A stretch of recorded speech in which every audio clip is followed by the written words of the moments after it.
How do you do that Xanadu, that Xana you do, so Xana well? How much do would a Xanadu Xan if a Xanadu could Xandu? 5. Good answer.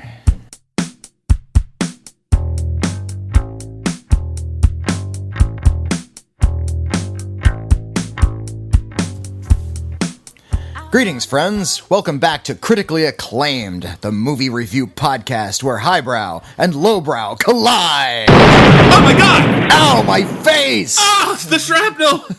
Why didn't we get the explosion? It was a huge mistake. Oh no!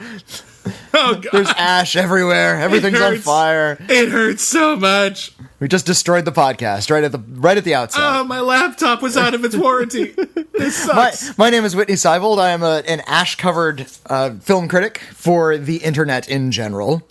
I don't have a cool nickname, but I do have a cool podcast co-host. Who are you? Oh, thank you very much. That's very nice of you. My name is William Bibbiani. I'm a film critic for the internet as well. Everybody calls me Bibbs. And this week on Cancel Too Soon, we have a lot to cover. We have 19 films we're going to be talking about this week, and that's not an exaggeration. That's literally what we're going to do. So in addition to reviewing the new feature-length releases, the Cloverfield Paradox, 50 Shades Freed, and Peter Rabbit, in addition to doing our big double feature, we're going to be reviewing all 15 of the Oscar-nominated short films. That's the short films nominated for Best Live-Action Short Subject, Best Short Documentary, and Best Animated Short. A lot of people don't know these films. A lot of people don't get to see these films. They don't seek them out. But they're available in theaters. A lot of them end up online as well. And they're all really interesting. And there's something you should be aware of. For the last couple of years, maybe the last decade or so, a company called Shorts HD has been putting them on like iTunes. So you can download them. And if you live in a big city, they typically do play for a limited run in certain local art houses. So they opened here in LA, just up the street from us. So we can just walk up the street and see them.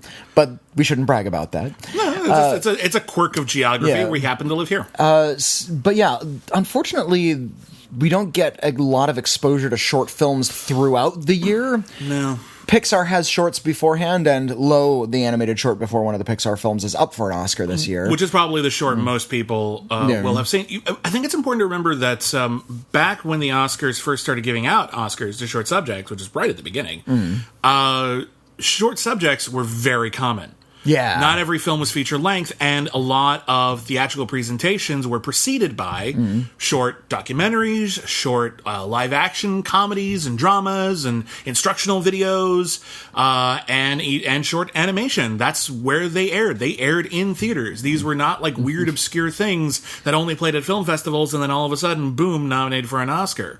So it's really, really great, and I really, really appreciate that at least the Oscar-nominated films get a theatrical release, but it's a shame there aren't more of them, honestly. Like, Pixar and Disney often show shorts before their films. Wouldn't it be great if you went to see, I don't know, the latest Insidious, and before it there was like a 10-minute horror short also from Blumhouse? That'd be great. You know? Blumhouse, cool. You and I suggested back in the day, back before the Marvel machine had moved to Netflix. Yeah, they started doing all their big TV shows. Yeah, that they take some of those characters that are now have their own TV series and just do like a 20-minute short to feature that character before like each installment in whatever phase Marvel was working on, and then you could assemble that in a way into like a one feature featuring a character that doesn't really deserve their own film, but you might want to see on the big screen. Yeah, like the example we always went to was Iron Fist, and now that they've done Iron Fist the TV series, and that's the one everybody hates. It's not a good show. It's not a good show. He's the worst part of the Defenders. They just didn't know what to do with him, honestly. It's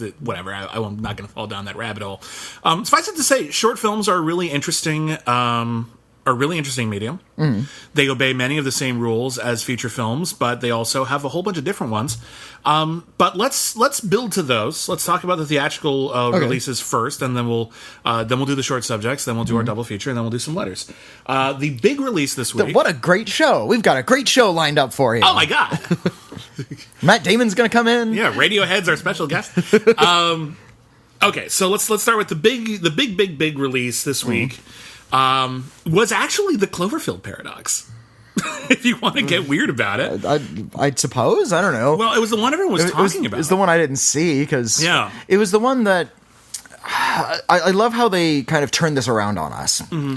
Because when a studio doesn't release a film theatrically, or they don't give it a lot of press, or they don't like screen it for critics, it's considered kind of a dump if they put it into theaters, especially at this time of year. It's a major loss of prestige. This is the third film in a lucrative, very unusual science fiction franchise of pretty much unrelated films. Mm-hmm. Which they have the word Cloverfield in the title, and they have like some like similarities. They have like different products that show up in each of them, fictional products. But like, what does Cloverfield have to do with 10 Cloverfield Lane? Really, not really anything to speak of. Yeah. They're just kind of mid-range, high-concept sci-fi movies that they're pretty good. I actually like both those movies okay. I have a few issues with both. I think their marketing is a good... It's more interesting to talk about these films in terms of their marketing than it is in terms of their content. Cloverfield is a found-footage Godzilla movie. And had they marketed it typically, it would not be talked about. Because I think the actual content of the film, i.e. a lot of really douchey 20-somethings in New York trying to record the details of a Godzilla attack, not that interesting. The monster is just a monster.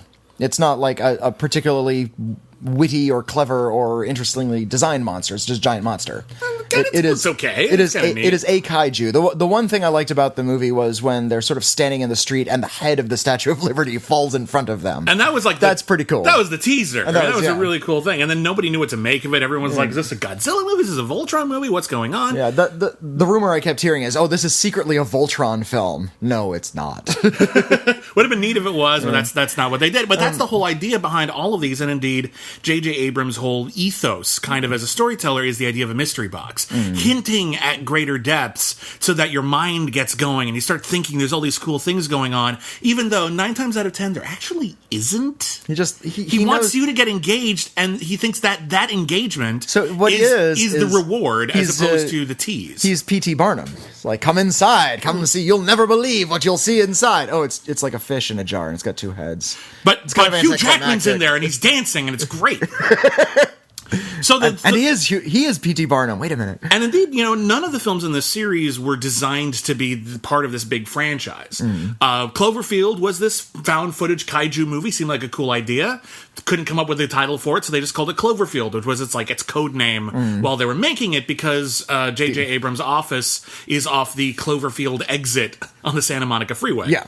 That's well known. I'm not giving away his address or anything like that. Everyone knows that. But plus, I think the office has moved location since then anyway. I think it has. Yeah.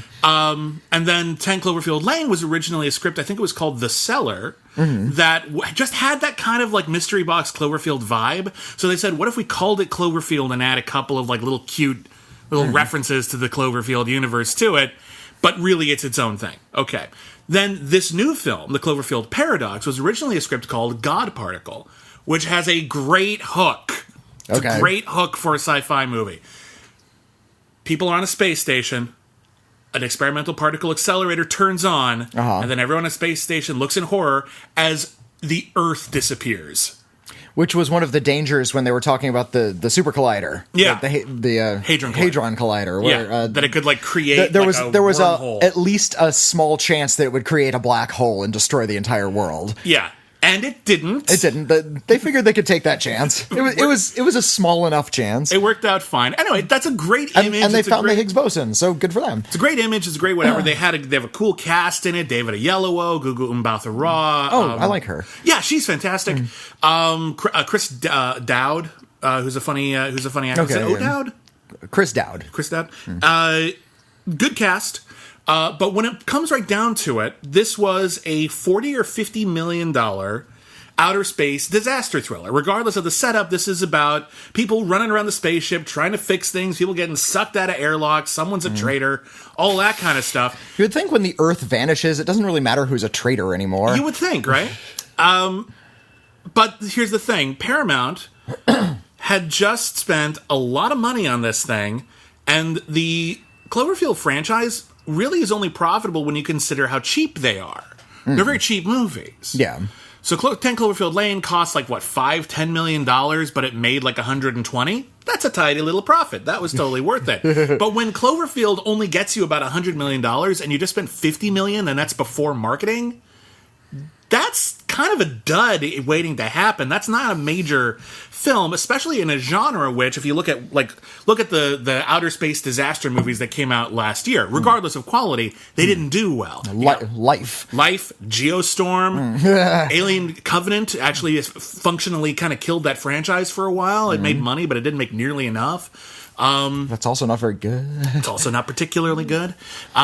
So Paramount kind of wisely sloughed this off to Netflix, because for Netflix, this is a coup. This is a film in a franchise. This is an expensive film with a really good cast. Well, and they've been really savvy about getting sort of big stars that they know are going to just make a big splash. Like when they signed Adam Sandler, for instance, for however many films he got out of Netflix. I think it was 6. A lot. Yeah. I think he's still working on them. But yeah. So like Netflix is like this thing where it's like good for... Not quite good enough for theaters, great for Netflix. Or they're really, really great at taking these like mid-range, a little more expensive than usual, but not super expensive with the exception of Bright, sort of genre films and giving them a bigger platform. And where I wish more indie producers were given that sort of platform, but like a lot of indie films pop up on Netflix every single week. They don't get the big marketing push. And Netflix's marketing push for Cloverfield Paradox, just genius. Here's what they did.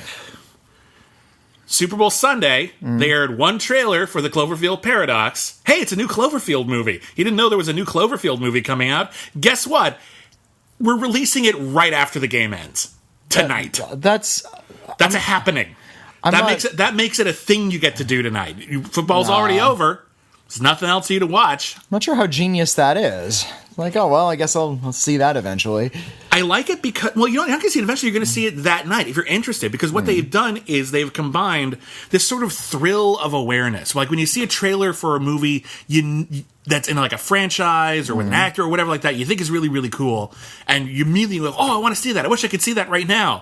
I literally can.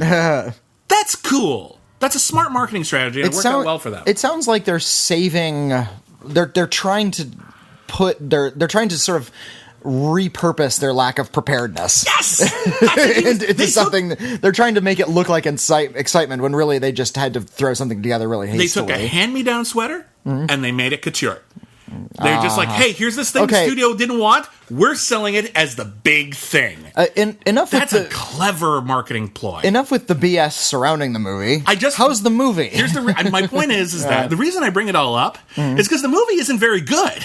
Well, everyone's talking. I wanted to talk. Everyone's talking about the way it's been sold to the audience and not the movie itself. And I think it's worth putting that in perspective because ultimately they took a film which is, look, I've seen worse. Okay. But it's not very interesting. So that's the setup. I mentioned it before. A bunch of people on a space station. The idea is it's the near future.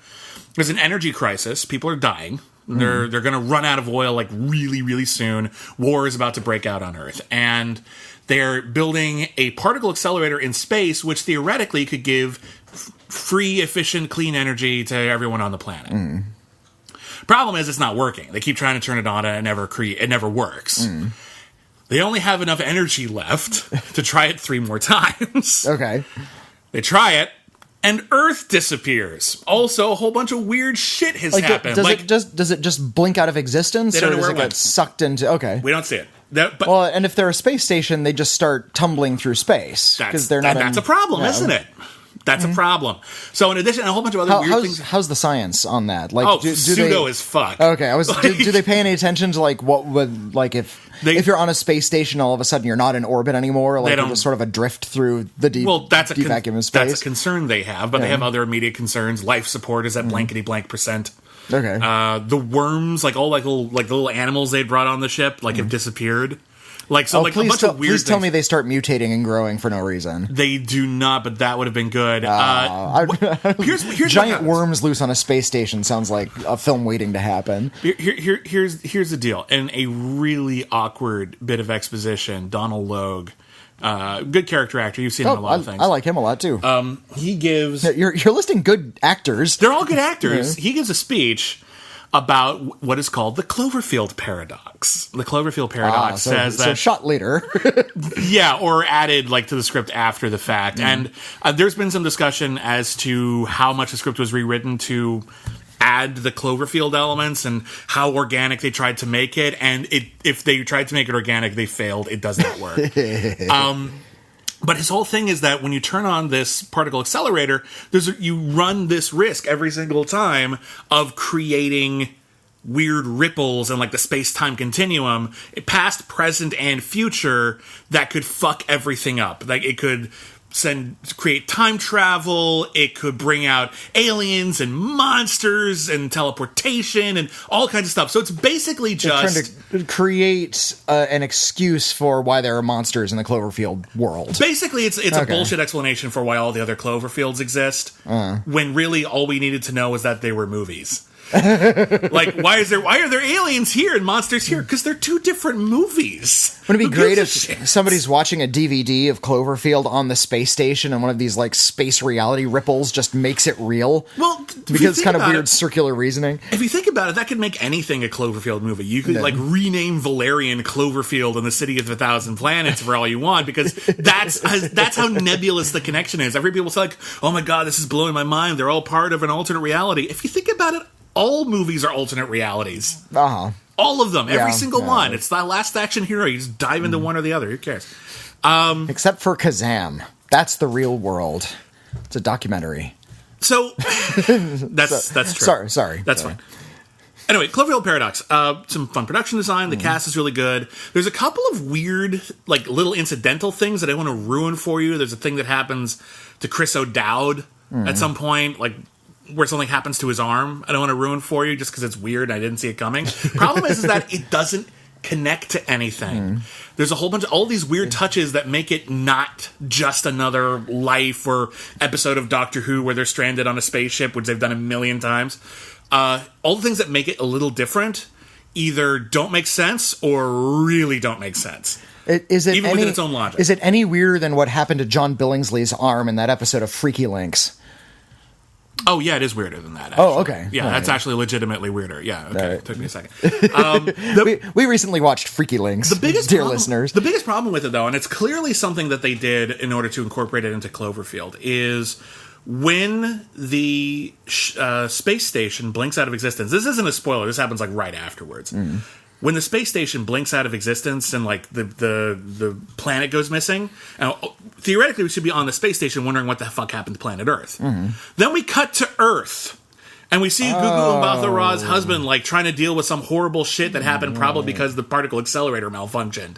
And I'm like, so they're like they just went to an alternate universe. I don't know if they went to an alternate universe or they went somewhere else in space, but regardless, the whole question of what happened to Earth just got ruined in the first act of the movie. Why did you do that? That's a huge mistake. It just ruins the suspense, and it really puts us way ahead of everyone in the mystery. It doesn't really work. But here's what I will say. Gugu Mbatha-Raw, such a good actor. She's terrific in everything. Good. She's so good in this. It's worth seeing for her if you like sci-fi, but it's not particularly good sci-fi. And if you're not a huge sci-fi nerd, and if you don't really love Gugu Mbatha-Raw, which you should, because she's great, it's just kind of nothing. If this was in theaters, people would go, well, shit. That probably shouldn't have gone to theaters. Like, it just sort of just like, oh, well, I guess they had to release it to get their money back. Like, that kind of thing. It's not bad, but it's only good if you haven't seen this kind of film before. And again, we had like 3 of them last year alone. It's a common genre. The kind of external narrative they're trying to pin onto this movie, like, and by the way, you can just, it's on Netflix now. Yeah. How mysterious is that? That has the exact same ring to me as going through, a video store back in the day and finding a straight-to-video movie that actually had very proudly a banner across the top, "Too good for the big screen." Oh, yeah, I remember that shit. Boy, is that trying to it's guild like something. They knew they weren't going to get a theatrical release. They knew it was a lost cause, and they're trying to make as much light of their plight as a straight-to-video movie as they possibly can. And I've heard people say things like, oh, this is going to be a game changer. I'm like, literally, this wouldn't work for anything else. Like, It only kind of works because it would work for anything that someone was anticipating. That's the thing. It has to be a franchise. Yeah. It has to be something that you're really, really familiar with, because the whole idea. Can you imagine if they did that with like the Han Solo movie? Like it's available now. That would do well. I'm sure that would do. People would just like, oh shit, we have to go see that right now. That's a thing. It works with a big franchise. Problem is, most franchises have entries in their franchise which are so expensive, you need the theatrical release in order to generate enough revenue. Netflix isn't really going to pay for all of it. Like, if you put out like a $300 million blockbuster straight to Netflix, I don't think that's a good business model. But here's the thing. It doesn't work for non-franchise material. Like, take one of the best movies of the year. Take like Lady Bird. Okay, Lady Bird, great movie, nominated for a whole bunch of Oscars, deservedly so. Imagine if during the Super Bowl they showed a trailer for a coming of age saga starring Saoirse Ronan, directed by Greta Gerwig, and get this, you can watch it right now. People will be like, oh, okay, we might. I'll get to that eventually. Yeah, we might watch that. Like, it's not going to have that big thing. And the thing is that movies come out like that all the time. Independent movies, small genre movies, they just get dumped onto streaming and no one cares. The big event Netflix movies, though, do draw big numbers. Remember when Ridiculous 6 came out on Netflix and it was like the most watched debut in the network streaming services history? But even that, if you think about it... Bright as well. You know, no matter how much people ended up panning the film, people were eager to see it. A lot of people watched it right when it hit Netflix. Bright got the marketing push, I'll give you that. But what Bright and Ridiculous 6 had in their favor was star power. Will Smith...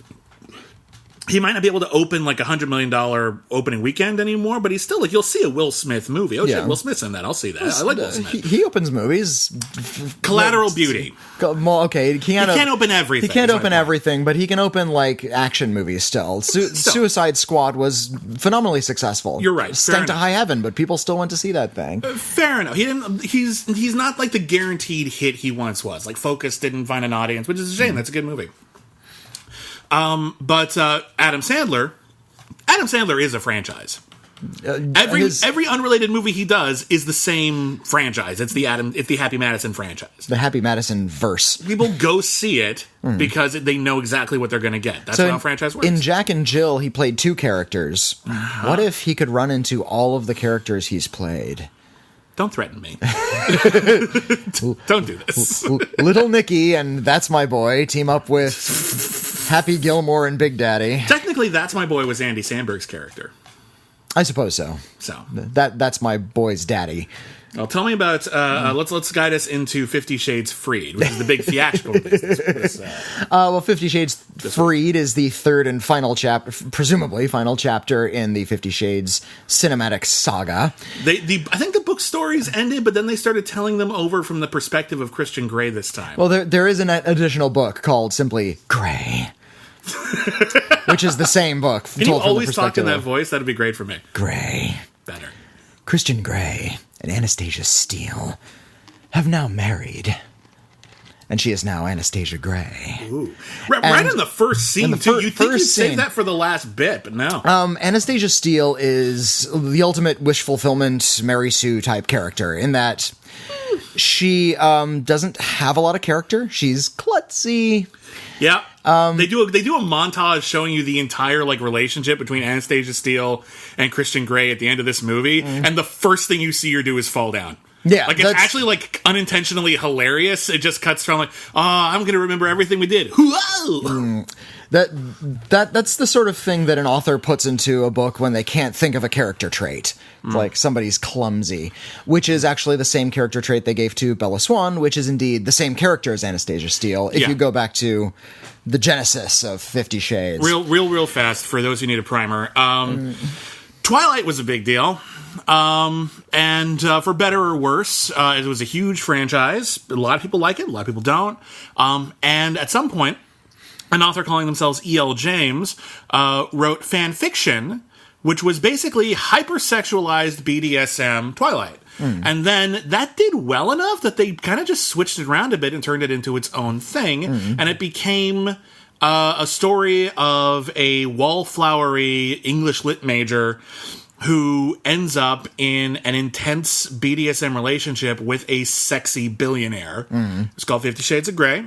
It had It was a bestseller. A lot of people really dug it. A lot of people in the BDSM community really didn't like it because it got a lot of things wrong, and it equated BDSM to a lot of unhealthy relationship behaviors, which are not necessarily part of it. They really, really, really pathologize Christian Grey's BDSM proclivities. This isn't a healthy extension of his sexuality. There's something wrong with him, and it really doesn't make BDSM look good. If you're into BDSM, it's downright offensive, these movies. But also, you look at... I find it really actually kind of fascinating that if you look at the Twilight books, where 50 Shades came from, those were books that really intensely fetishized chastity. Mm-hmm. It was about denying yourself and not having sex or not getting bitten by the vampire and, waiting till marriage. And of course, the first time they have sex, it's like results in vampire baby. There's this weird, kind of pathology that's kind of lurking underneath Twilight. I'm not the first person to notice that. Oh, no. It's been written about ad nauseum. Yeah. And 50 Shades is like, no, this is what we wanted. 50 Shades kind of says, no, what we really wanted was the kinky sex out of it. And people are reading 50 Shades, and they're going to their local sex shops now and getting, like, fun things and testing things out. So a lot of sex shops will have, like, 50 Shades of Grey sections with just sort of the beginners. Yeah, like, here's blindfolds, fuzzy handcuffs. A silk wrist tie.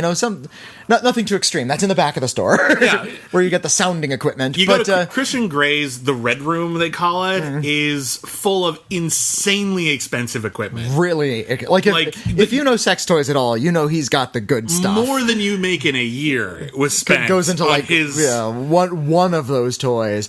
I like that how the genesis of this whole ethos started in fetishizing chastity and is now now horny housewives are getting dildos for the first time.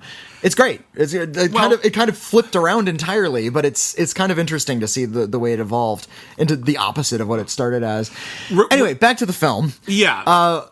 The series of these films went from a woman exploring her sexuality and going into this intense dark billionaire's life and learning more about her sexual life into taming him. Yeah.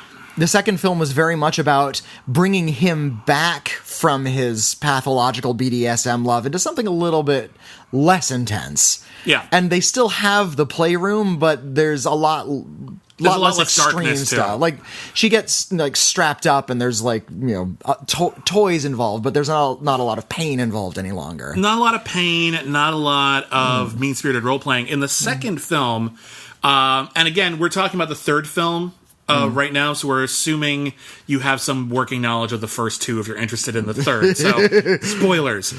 In the second film, Christian Grey admits he's actually not a dominant. He says he's a sadist. He says he's a sadist who likes hurting women who look like the crack-addicted mother who abandoned him. Mm-hmm. By the way, Anastasia Steele looks like the crack-addicted mother who abandoned him. Mm-hmm. There's some weird undercurrents in this. Freudian psychology that they don't bother approaching. They really don't deal with it enough, because here's the thing. I can enjoy these movies on a very superficial level. Here are pretty people. Hang on. I can enjoy them on camp. Well, certainly. But even on a superficial level, there are pretty people in gorgeously photographed affluence. His apartment is insane. Mm-hmm. All of their products, all of their cars, hell, even their frying pan had me going, ooh, I want that frying pan. Is that Calphalon? Ooh, I'm dead serious about that. I totally geeked out over that frying. I'm doing enough cooking lately. I'm just like, I would kill for that frying pan. Oh, so frying pans are expensive, dude. Good frying pans are. I wanted to get a set of nice pans for my wife for Christmas, and those can cost $2,000 for a good set of pots and pans. It's insane. It's one of those things. You either spend no money on it or you spend an exorbitant amount of money on it, but the difference is incredible. Yeah. It really is. The difference between a $5 frying pan and a $200 frying pan is noticeable. All the difference in the world, but I digress. I want to enjoy it on this superficial wish fulfillment, look at those pretty people having sex thing. I want to appreciate that. I really do. I hate this idea that you shouldn't be reviewing this. You're not in the target demo. My target demo is fun movies and good movies. I don't care the genre. It's not for the one I hate is it's not for you. You know what? If I can buy a ticket to it, it's for me. Yeah. That's my rule. I disagree with the mentality that there are movies that aren't for you. You need to, at least, if you want to love movies, if you're just passingly enjoying movies, I'm not going to force you to do anything, obviously, but if you want to enjoy movies, you should try to enjoy all movies. You need to try to find what works. Why are these things so popular? So yeah, I like movies like this. This one doesn't do it for me. And the reason why it doesn't do it for me is beneath all of this superficial attractiveness, their relationship is really unhealthy. Like, Christian Grey stalks her, hires a private detective to investigate her, tracks her phone, breaks into her house, sells her property, doesn't like her seeing her family, and tries to actively sabotage that. And most chillingly, whenever she's in the room alone with any other man, he just pops up. He appears and says, "Who is this guy? You can't talk to this guy." Yeah. That's not healthy. That's not a healthy... I can't root for them. And ultimately, this film luckily, it turns out his creepy stalking finally pays off in this movie. Yeah, there's actually a reason for it now. But, like... Because now there turns out there's a guy who's an even creepier stalker who she doesn't find attractive and who she isn't getting married to. His name is Jack L.N. Hyde. Well, okay. His middle initials aren't LN, but they should be. You know what they might be, honestly? I wouldn't put it past it because they're overt referencing to, like, actual literature to try to make this seem kind of classier more than it is. Yeah, it's not you don't stop. The book references, like, Bronte constantly, and I'm just like... Okay, you read Bronte, so what? High school kids read Bronte. I'm not entirely convinced you've read Bronte. I think you just saw one of the movies, like, and good movies, but, like... Because, yeah, it doesn't have that significance. It's actually, like, kind of astonishing how little happens in each of these films, and this film included, because here's what happens in the movie. They get married. This guy is stalking them. About 2/3 of the way through the movie, that stalking kind of pays off. Someone gets tied to a chair. The end. Like, that's kind of it. There's finally a little bit more character development. I'm not going to tell you everything that happens, obviously, to ruin it, if you're interested, but... There's really kind of astonishingly little that actually happens in the film. It's basically just look at their affluence. They have serious relationship problems. This stalker will be dealt with, and this will resolve in a way that's kind of eerily like how the Twilight movies end, with just everyone just sort of happily doing stuff and montage of where we've been.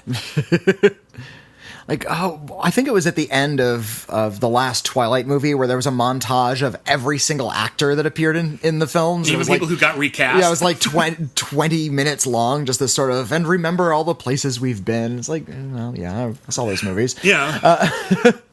So, something that's a little odd, for a film that purports to be so sex positive, it still treats its sexuality as something a little bit other. You look at other, like, sex has vanished from mainstream Hollywood filmmaking. This is something that has also been written about a lot in recent years.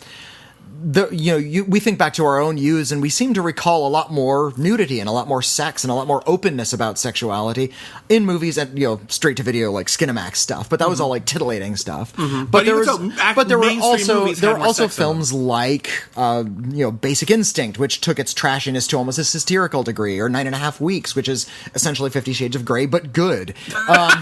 I've actually never seen 9.5 Weeks. Oh yeah, it's Mickey Rourke seduces Kim Basinger with roughness, and she responds to it in a way she doesn't expect, and it's actually kind of a cool film. It's the same premise as 50 Shades of Grey. But because of the internet, and websites like, say, Mr. Skin, if an actress appears in a film now, that can instantly be put on the internet. Whereas before, you had to go to the theater to see that, and an actor or an actress who didn't necessarily want their nude body everywhere could have it sort of fade away. And now it's all being dredged back up again. So I think a lot more performers are a little bit more skittish about doing sex scenes or nudity. Yeah, because they know it can instantly be taken out of context, and all of a sudden they're porn stars, and they don't want that. Yeah, and I understand that. So as a result, and also because there's this new sort of 4-quadrant marketing mentality that's infected Hollywood. Every film has to appeal to everyone. You can't have extreme sex. Kids can't go see that. And I argue that I think the ready availability of pornography, like on the internet, makes people a little less eager to seek out sexuality in a public environment, like a movie theater. Now they can enjoy this. They can have it in private now. So because of this evolving environment, I think filmmakers don't really know how to approach sex in a mainstream film anymore. So there's a lot of nudity in this film. There is sex in this film. There's talk of orgasms, and there's oral sex, and it's all pretty explicit in an R-rated sort of way. There's toys, and all these things are shown, honestly, and I'm going to give it some credit. sex is a positive thing. Yeah, this is a romantic film in which their sex life is actually a regular part of their lives and is dramatized as such. And I think more films, certainly more serious, dramatic films, would probably benefit from that to show like the whole range of human romantic experience. We don't need to see it as graphically as this necessarily all the time, but like, people have sex. It's interesting, like how novel a movie like this feels, regardless of quality, just because there's a lot of sex in it. You think of something like The Terminator. You know, the sex scenes are always like, it's bumping the mic. They're always like little mini intermissions anyway. It's like, and then they have sex. So we're going to just sort of take a breather, enjoy this titillating scene of these two naked people and move on. Yeah. But there is a dramatic function to that as well. Yeah, there's a reason we needed that scene. That is, if it's shot well, if it's clearly just titillation. And I feel like the way the camera moves and the way the sex scenes are shot in this movie, you can tell that the filmmakers they're filming them very differently than they're filming the rest of the film. That's not necessarily part of their lives. It looks like they were shot in such a way that you could cut them out and sort of just watch this on an airplane, perhaps. I'm sure that's probably a consideration and it for does. somebody. And for me, maybe I was just a little too sensitive to this, but for me, it felt like they were trying to sort of encapsulate and distance themselves from the sex a little bit, while at the same time trying to show close-ups of, like mom's pubis and breasts and stuff. So it feels like they're maybe a little bit afraid of their own sex. They weren't really going there.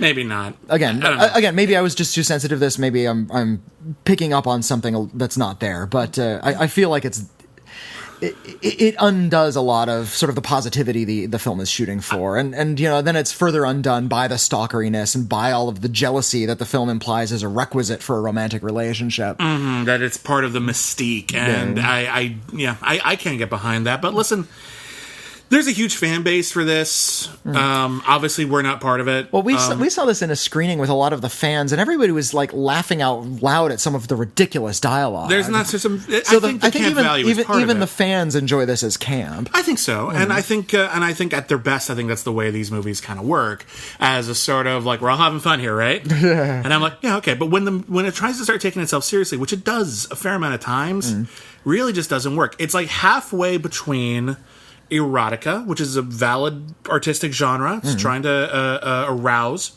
And halfway between that and a movie with a plot and characters. And that's the stuff that doesn't really work. So I can appreciate the superficial appeal, but there's other stuff too, and it really ruins what could have been an entertainingly sort of escapist bit of entertainment. I can't get behind it. And the class element is always hanging over this too. It's like, would Anastasia Steele and Christian Grey have the same sort of intensity in their relationship if they were not wealthy? Or if he was not a bazillionaire who had his own red room full of like $25,000 vibrators? It certainly would be a little bit more complicated, But tell me about Major Shift. Tell me about Peter Rabbit. The other act of masochism in theaters right now. Oh, no. You know what? I've seen Furry Vengeance. It's not nearly as bad as Furry Vengeance. It's not nearly as bad as Furry Vengeance. It's not even halfway to the bad of Furry Vengeance. Furry Vengeance is really bad. Like, I don't know. But it has a similar premise. First of all, it's based incredibly loosely on the works of Beatrix Potter. And I'm not sure, were you a Beatrix Potter fan growing up? Yeah, most kids I have talked to were. Yeah, at least in our age demographic. And hopefully they're still being read. I was a fan of Benjamin Bunny and The Tale of Jeremy Fisher, the frog. That was my favorite one. But yeah, Peter Rabbit was published in, forgetting in the year. About a century ago. And Beatrix Potter's illustrations in her books were very earthy. They looked like real rabbits. They went into gardens. You could almost smell the wet dirt in the gardens. And they even though they wore coats and stood upright, they still looked like and behaved like animals. And I appreciated that. This takes Peter Rabbit, gives him a tragic backstory, and turns him into sort of a wisecracking British Bugs Bunny type. And he's constantly breaking into Mr. McGregor's garden. Mr. McGregor is played by Sam Neill. Oh. I thought it was played by Donald Gleason. Well, let me get to the story. Ooh. He breaks into the garden on the regular, and he's wisecracking danger guy, and his sisters, Flopsy, Mopsy, and Cottontail, can't go into the garden because he's the hero. He's really kind of a jerkwad about it. And he harasses Mr. McGregor so badly that Mr. McGregor dies. Oh my God! And they break into his house and start trashing his house. And it's all playing to really upbeat, really obnoxious pop songs. A man has died. A man has died. And I think they literally poke his corpse a couple times before just breaking into his house. Shut up. No. He dies in front of Peter Rabbit. Peter Rabbit walks up to him and says, "Oh, I think he's dead." Pokes his eyeball and says, "Yep, that's pretty definitive. Let's break into his house." You're making... Really? Yep. Now... Beatrix Potter is rolling over in her grave right now. Well, she was cremated, so she's... wherever she was scattered has a rash. Jesus Christ. Yeah, this is not Beatrix Potter. Oh my God. If you are at all fond of the source material, you will be vomiting in rage when some diegetic CGI sparrows start singing Len's "Steal My Sunshine." Oh. As they start trashing Mr. McGregor's house. Oh, this hurts. Meanwhile, over in London, a really fastidious Harrods employee, played by Domhnall Gleeson, learns that he is the heir to the garden and goes there to clean it up. He sees there are animals everywhere. He hates the animals, but he's very into cleanliness. He's very fussy. And so he cleans up the garden. Fine. The animals hate this. They hate that he's putting up a fence, so they go to war with him. This is all complicated by the neighbor, Rose Byrne, who loves the animals and would see that they be protected, while also falling in love with Domhnall Gleeson, and Domhnall Gleeson finds that he's also attracted to her. She is named Bee. I get it. She's a painter. I get it. And she works in abstracts that nobody likes, but she also, on the side, has Beatrix Potter's actual illustrations. I get it.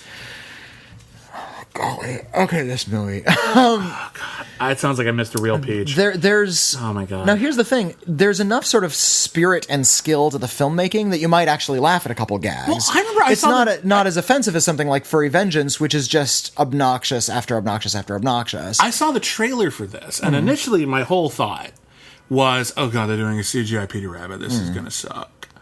And then the trailer made it seem like Domhnall Gleeson was just a young Farmer McGregor, which I could handle.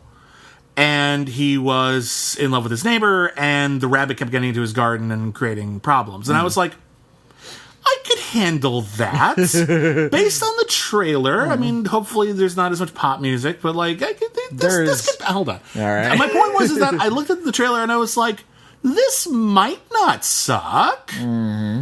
Paddington worked out well. And then apparently no. This is wall-to-wall pop music. Yeah, so every inappropriate fat pig joke, because there's a pig in it who just eats everybody's stuff. Benjamin Bunny is in it, and he's the fat rabbit. And the joke with the fat rabbit is, how am I so fat? All I eat is salad. And of course they have to say, well, you have to get the dressing on the side. And later on the joke is, well, I don't see what the point is, just drinking it all at once like that. Boom, I boom. get it. There is one joke one running gag that really made me laugh, because there's a rooster, and every time the sun comes up, it has to speak English.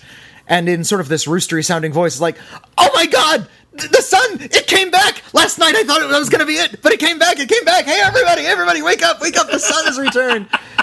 That's kind of fun. And they keep like going on through that until he's like gets a little bit aggravated that the sun is coming up every day because his life has changed. That's a funny running gag with the rooster. Okay, that's pretty funny. Yeah. And Rose Byrne, great actress, really sells it. She's great. And Domhnall Gleeson's great. And Domhnall Gleeson is more or less reprising his role from Star Wars. As this kind of like bitter supervillain who is going to war with rabbits, and a lot of the even the special effects based physical humor is really great. Like there's a scene where, just out of Home Alone, Peter Rabbit hooks up a battery to his doorknobs, and they're able to redirect the current so that no matter what door he touches, he gets shocked. And every time he grabs a doorknob, he's violently thrown backward 15 feet, into a wall. The cat objects to your negative criticism about this talking animal movie. I'm terribly sorry. And the reality of the talking animals is never really handled. Silence, Sergio. My goodness. Wow, it worked. That wasn't tricky editing at all while we fed the cat. Not at all. We certainly didn't stop recording the podcast for a minute in order to feed the cat and then come back and edit it all back together. Feed the GD cat. Interrupting our show. Anyway, Peter Rabbit, James Corden, a lot of notable actors like Gugu Mbatha Raw is in it. And, big week for her. And Margot Robbie's in it, and Daisy Ridley's in it. So a little Star Wars reunion between Domhnall Gleeson and the CGI Rabbit. Together. They don't have scenes together here either. Daisy Ridley's only a voice. Oh, God. That's too bad. Yeah, a lot of people are saying it's kind of sweet. They're able to look past it. As a fan of Beatrix Potter, it's really, really difficult for me to reconcile this with the pastoral sweetness and, naughty rabbits learn a lesson kind of morality plays that Beatrix Potter wrote. Well, hopefully in 50 years, when this is a beloved film and nobody reads Beatrix Potter books anymore, the studio can release a film called Saving Father McGregor about how when they made their Beatrix Potter movie, they made it better than the books, and everyone likes that better. And wasn't that author a terrible person? Yeah. Boy, Saving Mr. Banks sucks. I hate that movie so much. It really makes me mad, that movie. It makes me like Mary Poppins the movie less. Yeah, and that's a good... It's not a very faithful adaptation. It's still a good movie. I enjoyed it all throughout my youth, and then I saw Saving Mr. Banks. Really? That really aggravates me. It's not fair. You want me to like the corporate master who shuns the author deliberately as the hero? Weird. I hate you, Saving Mr. Banks. I don't think so. And in conclusion, on Peter Rabbit, Saving Mr. Banks sucks. Before we get into the Oscar shorts, which are multitudinous, so we might as well just wrap things up for our main reviews. On a scale of the critically acclaimed scale of C- to C+, C- being the worst thing ever, C+ being the best thing ever, only C in the middle. How does Peter Rabbit hold up? It's a C-. I didn't really enjoy myself. I've derived more pleasure from equally crappy kid flicks. I know a lot of people are coming to its defense. Say, "Oh, it's not that bad." Yeah, it's not that good either. Yeah, it's not worth my defense or my passion. I mean, here's the thing: not that bad is that's fine, but that's also not something that's really worth defending. Also, saying not that bad, just trying to say, I enjoyed it mildly. I try to hold the film to maybe a higher standard. Maybe that's unrealistic. I mean. But I want to hold Peter Rabbit to a higher standard than what I got. We don't want to be irate about it, but it's okay to say our standards are higher than that. 50 Shades Freed. I mean, as camp, there's entertainment value, but I don't think they're particular. I don't think this one's particularly good. I don't think any of them were particularly good. There are things I like about each of them, I guess. But yeah, this is another C- where it's just they're all C- movies. If you saw the other ones, you're going to see this one too. And then that'll be that. Big hits, big Valentine's Day release. And the Cloverfield Paradox, it's another C-, honestly. not a good week in the movies. Not a particularly week in the movies. It's not terrible, but I just can't think of a reason to see it other than the marketing stunt. Yeah. There's a couple of neat bits, but it really doesn't save the movie. It's just kind of there. It's a bit of a shame, honestly. I don't particularly care for it. We can talk about the marketing stunt, but we're critics. That's ultimately not what we're reviewing. The marketing stuff. I think it's important to contextualize things, but other than that, ultimately the movie is the movie. Let's talk about the Oscar-nominated shorts. What you should do this weekend is watch the Oscar-nominated shorts because there's a lot of rewarding stuff here. Yeah, it's a really interesting thing because it makes sense to put them all together in theory in all one program. You go, it's a long day. Because the documentaries are mostly 40 minutes, but I think every single one of the documentary shorts is 40 minutes, which is I think one might be 30. I think one's 30, but that's the upper edge of how long you're allowed to be when you make a short film, when you submit it to the Academy. Yeah, any longer, I think if you hit 41 or 42 minutes, you're no longer eligible in the category. Yeah, that's considered a feature. A lot of them push it. But anyway, so it's a long day, but even though they all go together because they're all nominated for an Oscar, they're not really intended to be seen together. They weren't designed this way, like an anthology film. So what you find are a lot of sort of unusual parallels where these films kind of feel similar. And in two of the categories, pretty much all of the nominees are really emotionally heavy. Well, that tends to be the case in these categories, except for animated notwithstanding. With the live action and the documentary shorts, the trend has been to take some of the most harrowing material possible and trying to squeeze, and not even squeeze, just mining that for drama. So traditionally, especially the documentary shorts category has been just rife with misery and depression and suffering. But at least the documentary shorts are trying to illuminate that. They're trying to make sure that the people who watch them are aware of often the human side of issues about which we are all at least passingly familiar. So the documentary shorts... Grief counselors and I forgot the title of it, but there was a documentary film last year about I think it was called The White Helmets, about the soldiers who barge into war zones to essentially rescue children from rubble. I think it was paramedics, but so this year, the documentary shorts, we'll start here, involves mistreatment of the elderly, half a century of mental illness, opioid addiction, specifically heroin addiction. Yep. Racist police officers and rehabilitating ex-cons. So that's a lot of heavy stuff, which are handled with various degrees of extreme intensity. We'll do it in alphabetical order for no other reason than why not. The first one is Edith and Eddie. This is a story by Laura Chuckaway and Thomas Lee Wright. I want to give the filmmakers a little credit. Thank you. This is the story of two nonagenarian newlyweds. They met in their 90s. They got married in their 90s. He's 95, she's 96. Yeah. And they're very sweet together.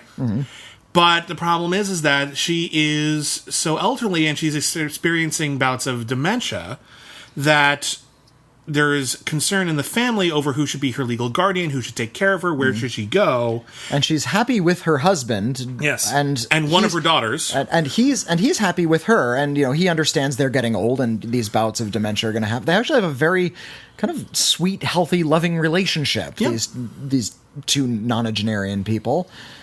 And but what it comes down to, and again, we're not going to tell you everything about it. We want you to go see them. What it comes down to is...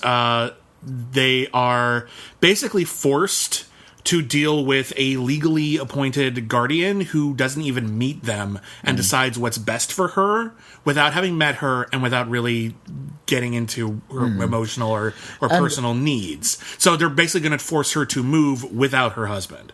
Right. The family wants her in another state, but they think bringing the husband that she just married with her is not a good idea. It's going to be bad for her mental state. Or just inconvenient for them. We don't really get into too much of their side. The film is basically about the capacity of elders, and this film argues that, they're mature enough to get married. They're still looking after themselves to a degree. They are in their 90s, so they've slowed down and they require a lot of care. But the notion of dismissing the extremely elderly in this country has always been a really big problem, and we try to. There's a lot of ignoring their to needs push them aside. It's like and treat them like children, which is offensive. You're done now, so now you're just sort of a burden to the next generation, and that's very much the theme of this one, and it's horrifying. It's horrifying to witness in real life that it's still going on, and still there's nothing being done to combat this. It's just making you aware of the constant tragedy. The next short film, and these are all so short that there's only so much kind of analysis we can do. Suffice it to say, that was a very emotionally harrowing documentary short for me. The next film is called Heaven is a Traffic Jam on the 405. It is the story of... a conceit that I would argue. Well, I mean, that's kind of the point, is that the subject has a particular perspective on the world. It is the story of an artist. She is in her 50s. She has been battling mental illness, severe mental illness, depression, anxiety, suicidal thoughts, obsessive-compulsive disorder, since she was very, very small. And indeed, there was a huge portion of her life... I think they were a little non-specific, but it felt like they were implying it was more than 10 years, in which she had trouble communicating. Like, she could no longer think words. Yeah, like words would get sort of mixed up in her head, and she ended up creating essentially a briefcase full of words.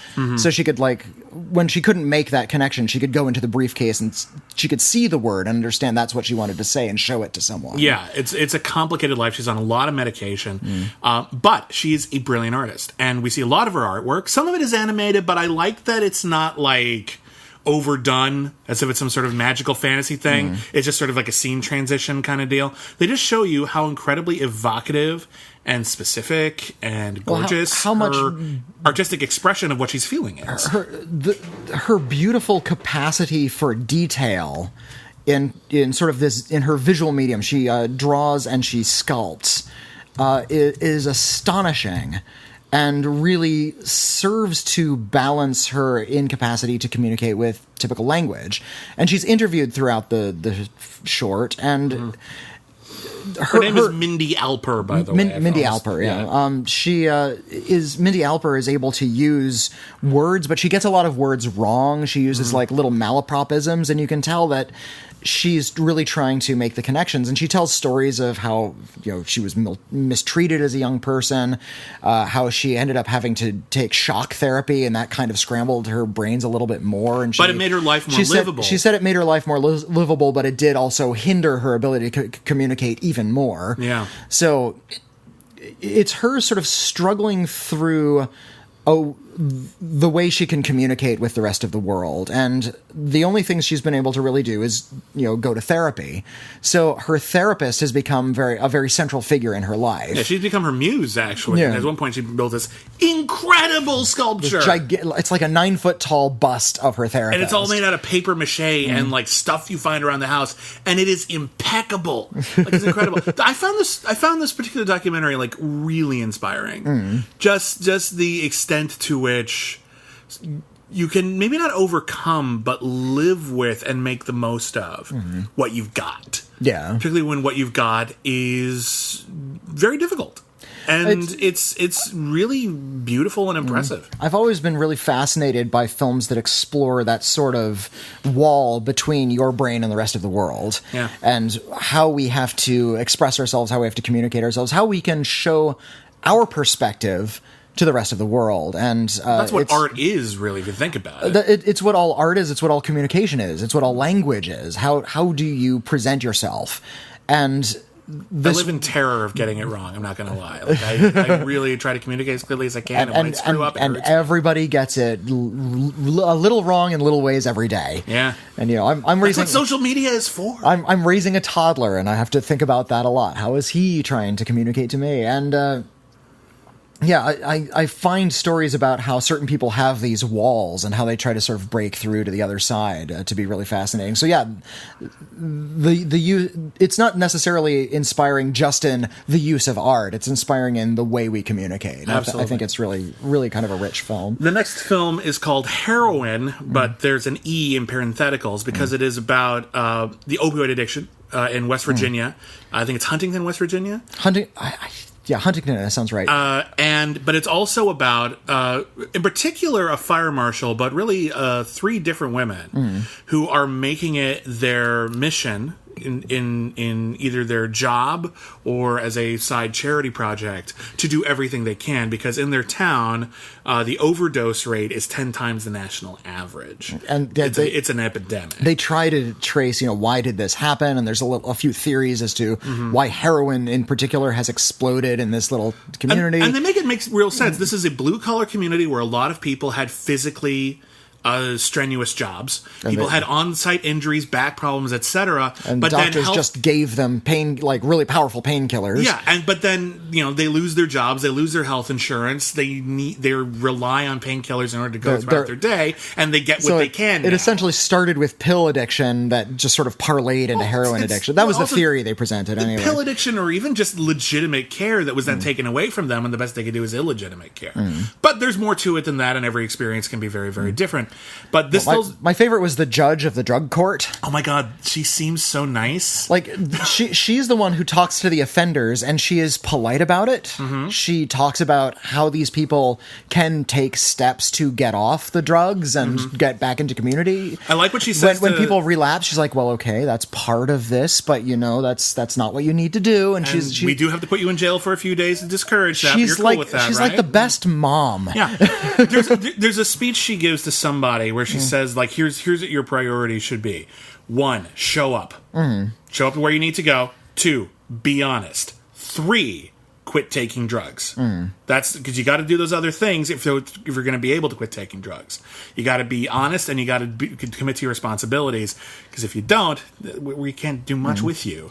And boy, was that great. There's also a woman who drives around town, and she gives sack lunches. She gives sack lunches with like little Bible, booklets or whatever like that, little Bible tracts in there, to the various prostitutes in town, many of whom are also addicted to heroin. And, normally the idea of these sort of very religious, sort of Crusader, that's a sort of type that we see in the media a lot, and often there's a certain amount of irony to it or hypocrisy or whatever. Here, she just seems super great. And she's behaving like a Christian. She's behaving like a decent human being. And there's this one bit, she has this great speech in it where she's talking about how, she interacts with a lot of these people. She knows a lot of them by name. She helps them find shelter. She helps them do everything they need to do whenever she can. But then she was just like, I asked someone once, I was just like, how good is heroin? Like, why do you keep doing this? And the person said, well, the only way I can describe this to you is it would be like if you got to kiss Jesus. And the woman kissed, well, damn, that's really powerful. Okay, I get it. I get it. Taking heroin's like kissing Jesus. Well, they talk about that in Trainspotting. If it didn't feel good, no one would do it. Yeah. But it has a litany of other worse problems. Well, obviously, no one should do it. I think people who have no experience with really heavy drugs kind of write off just how intensely good it makes you feel, at least at first. Yeah. And why people would become addicted. Why would you want to do drugs? High. Well, they work is why people do them. It's, the problems they create, that's the problem. The problem. Yeah, there's we're not advocating drug use in any way, shape, or form, but there's a reason people do them. And then, of course, there's this fire marshal who is just the most responsible, respectful human being, imaginable. This is just it. I love this documentary short. I think it's my favorite of the lot because it shows you the harshness of the actual real problem, and it shows you the practicalities, but also the humanity and grace that can be taken to handle them and make the world a better place. And indeed, there's a scene near the end of the film where they're talking about sort of drug legislation. How are we going to take care of these problems? And she's in the room, this paramedic is in the room with a lot of lawmakers, and they're all litigating it as if it's a crime problem. And they talk about, harsher punishments for the dealers, which is something that's really leaking down from the current presidential administration. More harsh punishments for the dealers. And she says very practically, you send them to prison, they get out, and we still have the problem. This is not solving anything. What we need to do is to focus more on sort of treatment. How are we going to make sure these people aren't going to do drugs again? Well, and she, in the most practical way, somebody who has on-the-ground experience is explaining there's ways to take care of this. Well, someone even just says, we have all of these drugs that help people, through an overdose, and someone's like, well, we do have some concerns in the community that we are enabling people by helping, by giving them drugs that help them with their addiction as opposed to help them kick the addiction, to which I think she's the title character, but the fire marshal says, I don't care how many times we have to administer life-saving drugs. We have to do it every single time. Every single time is an opportunity for someone to turn their lives around, and we have to take it. Taking that away and letting them die is not the answer here. Yeah, how could that even be conceivable? And everyone just sort of goes, oh, shit, okay, fair enough. It's really good. The next one is called Knife Skills. This is the cheeriest one. Yeah, this is certainly, I think, the most forthrightly optimistic. This is a story about a restaurant that is a top tier. It's in Milwaukee, I think? I want to say Cleveland. It's in the Midwest somewhere. It's in the Midwest. Yeah. And it is a top tier French restaurant. Top prices, best food imaginable. It is staffed almost exclusively by ex-convicts and hardened criminals. People who are in jail for 10 years for armed robbery and kidnapping and, drug violations. These are people who did real time. And it is being led by they're learning to be like sauciers and whatever the soup guy. It's all about rehabilitation, and it's about helping people reacclimate to society, not just throwing them back in, but actually let's make sure people are trained and have skills and are considered part of a positive community, within the actual community. But at the same time, he's running a business, so he also has concerns about how well they're getting it. Yeah, and not all of them are becoming chefs the way that they necessarily have been assigned. Some people relapse. Some people, there's at least one instance where someone just tried robbing a bank, and he's like, well, and he's in jail now. That didn't work out. There's one guy who was actually pretty good at his job, but like when a confrontation came up at a workplace, he responded the way you respond in a life or death prison situation, which was all about asserting dominance. And it's just like, I'm your boss. I can't let you do that. You have to be fired now. And then later on, like there's a whole thing about, maybe you can come back next year, but like for now, what are we supposed to do? We have to have consequences. But this is, first off, it looks like a great restaurant. I love the idea of the restaurant, and it seems like it's being handled very responsibly. It's a nice little short film. I'm a big fan of the TV show Chopped, the cooking game show, and it's such a wonderful guilty pleasure. And they give you like a brief background of each of the chefs who compete. It's like, why are you competing in a cooking competition? Right. I'm doing it for my kids. I'm doing it for my mom. And it's really, really common how frequently the story is, well, I was on drugs or I was in jail, and cooking has really focused me. Sure. So cooking is a great sort of rehabilitation thing because it's such a technical, complicated, and yet also artistic thing that you can kind of lose yourself in this world of like sensory overload and get that same sort of thrill. It's consistently mentally engaging, and it is also social, and it is also productive. It's a really, really great a type of career to go for anyone, really. But like, I can totally get it as a piece of therapy for the people who think complicated French cuisine. What's that going to do? It turns out it does a heck of a lot. Yeah, and it does a lot. And there's a great speech someone gives. I love the head French chef who's actually trying to teach them all. Like this gigantic French guy with a deep voice who's trying to like teach them like little tiny details. And watching these guys like take notes to this big mean looking chef is really fantastic. Like, okay, and these are the sauciers. This is what the representative saucier is like. Okay, like you can see all of the ex-cons are really intimidated by this guy. There's a great speech someone gives in this movie about how when you are interviewing an ex-con for a job, what are you going to get? And he says, what you're going to get is someone who is highly motivated to do that job and to do it well. Someone who will be grateful for the opportunity to do that job and to do it well and to prove themselves. And this is just this kind of big macro example of that. And it's a really good short. I think you should check it out if you can. The guy who runs the restaurant is also very humble about what he does because he too is an ex-con. And, or he almost was. He got a break, but he took that seriously and he used it as a chance to turn his life around. But he's not... He doesn't present himself as like this grand hero who's doing this charity. There's a scene where he breaks down and cries because he's not convinced he's a decent human being. Yeah. So I respect that. He's trying to provide the chance for others that he got, and that's actually very genuine. The last documentary short is one called Traffic Stop. It is about a 30-something math teacher, also dance student, former model, just pillar of the community, goes to church every Sunday, who is has a master's, thinking about getting her doctorate, but has to save up the money.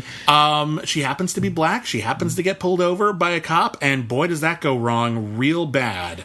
She was speeding. She was pulled over by a cop. He said, can I see your hands? Step out of the vehicle. She gets a little outraged at sort of her mistreatment, and the cop takes this as an opportunity to... And this is all on film. This was captured by the cop's dashboard camera. Yeah. He ends up yanking her out of the car and literally like lifting her in the ground off of the ground and throwing her down. And really, luckily not seriously injuring her, thank God, but like, really manhandling this poor person. And it's interesting because this, obviously we've heard a lot of stories about even more horrifying incidences that start out like this.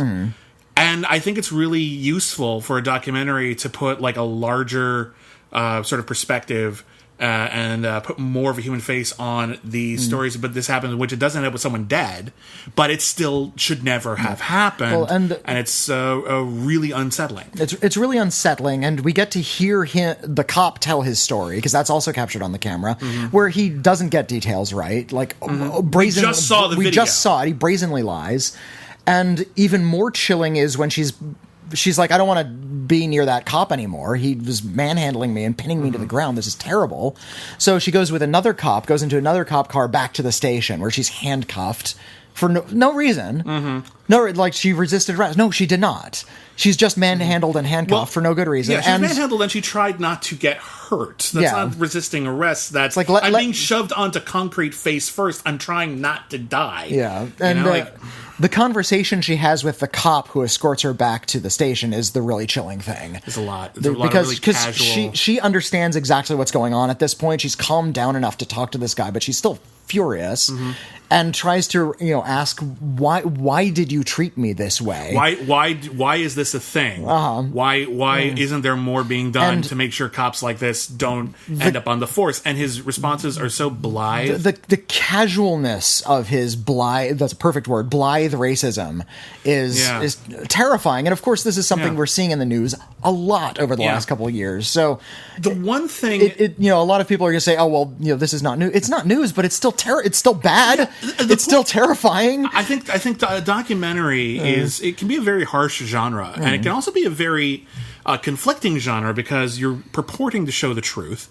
And with a documentary, you only have so much running time. There's only so many perspectives, only so much detail you can go into. One thing that is actually I find a little frustrating about this documentary is we get a lot of stories about this woman just outside of that incident. We see her at work, we see her with her family, we see her at church.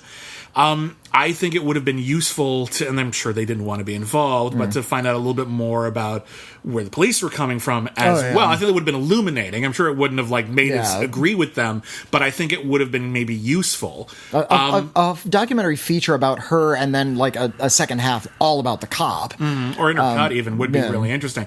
But so... But whatever, I think it's still a very potent piece of filmmaking. But yeah, documentaries can just be about putting a human face on things. Can just be about sort of elaborating on an incident that normally something like that, you would read about it. If you're an activist, if you're really politically involved, you might do more. But most news stories just come and go, and we read it. Maybe we read it real fast, but we don't really delve. And this is an opportunity to delve into an incident like this, and it's very harrowing. Those are the documentary shorts, and boy, were they heavy.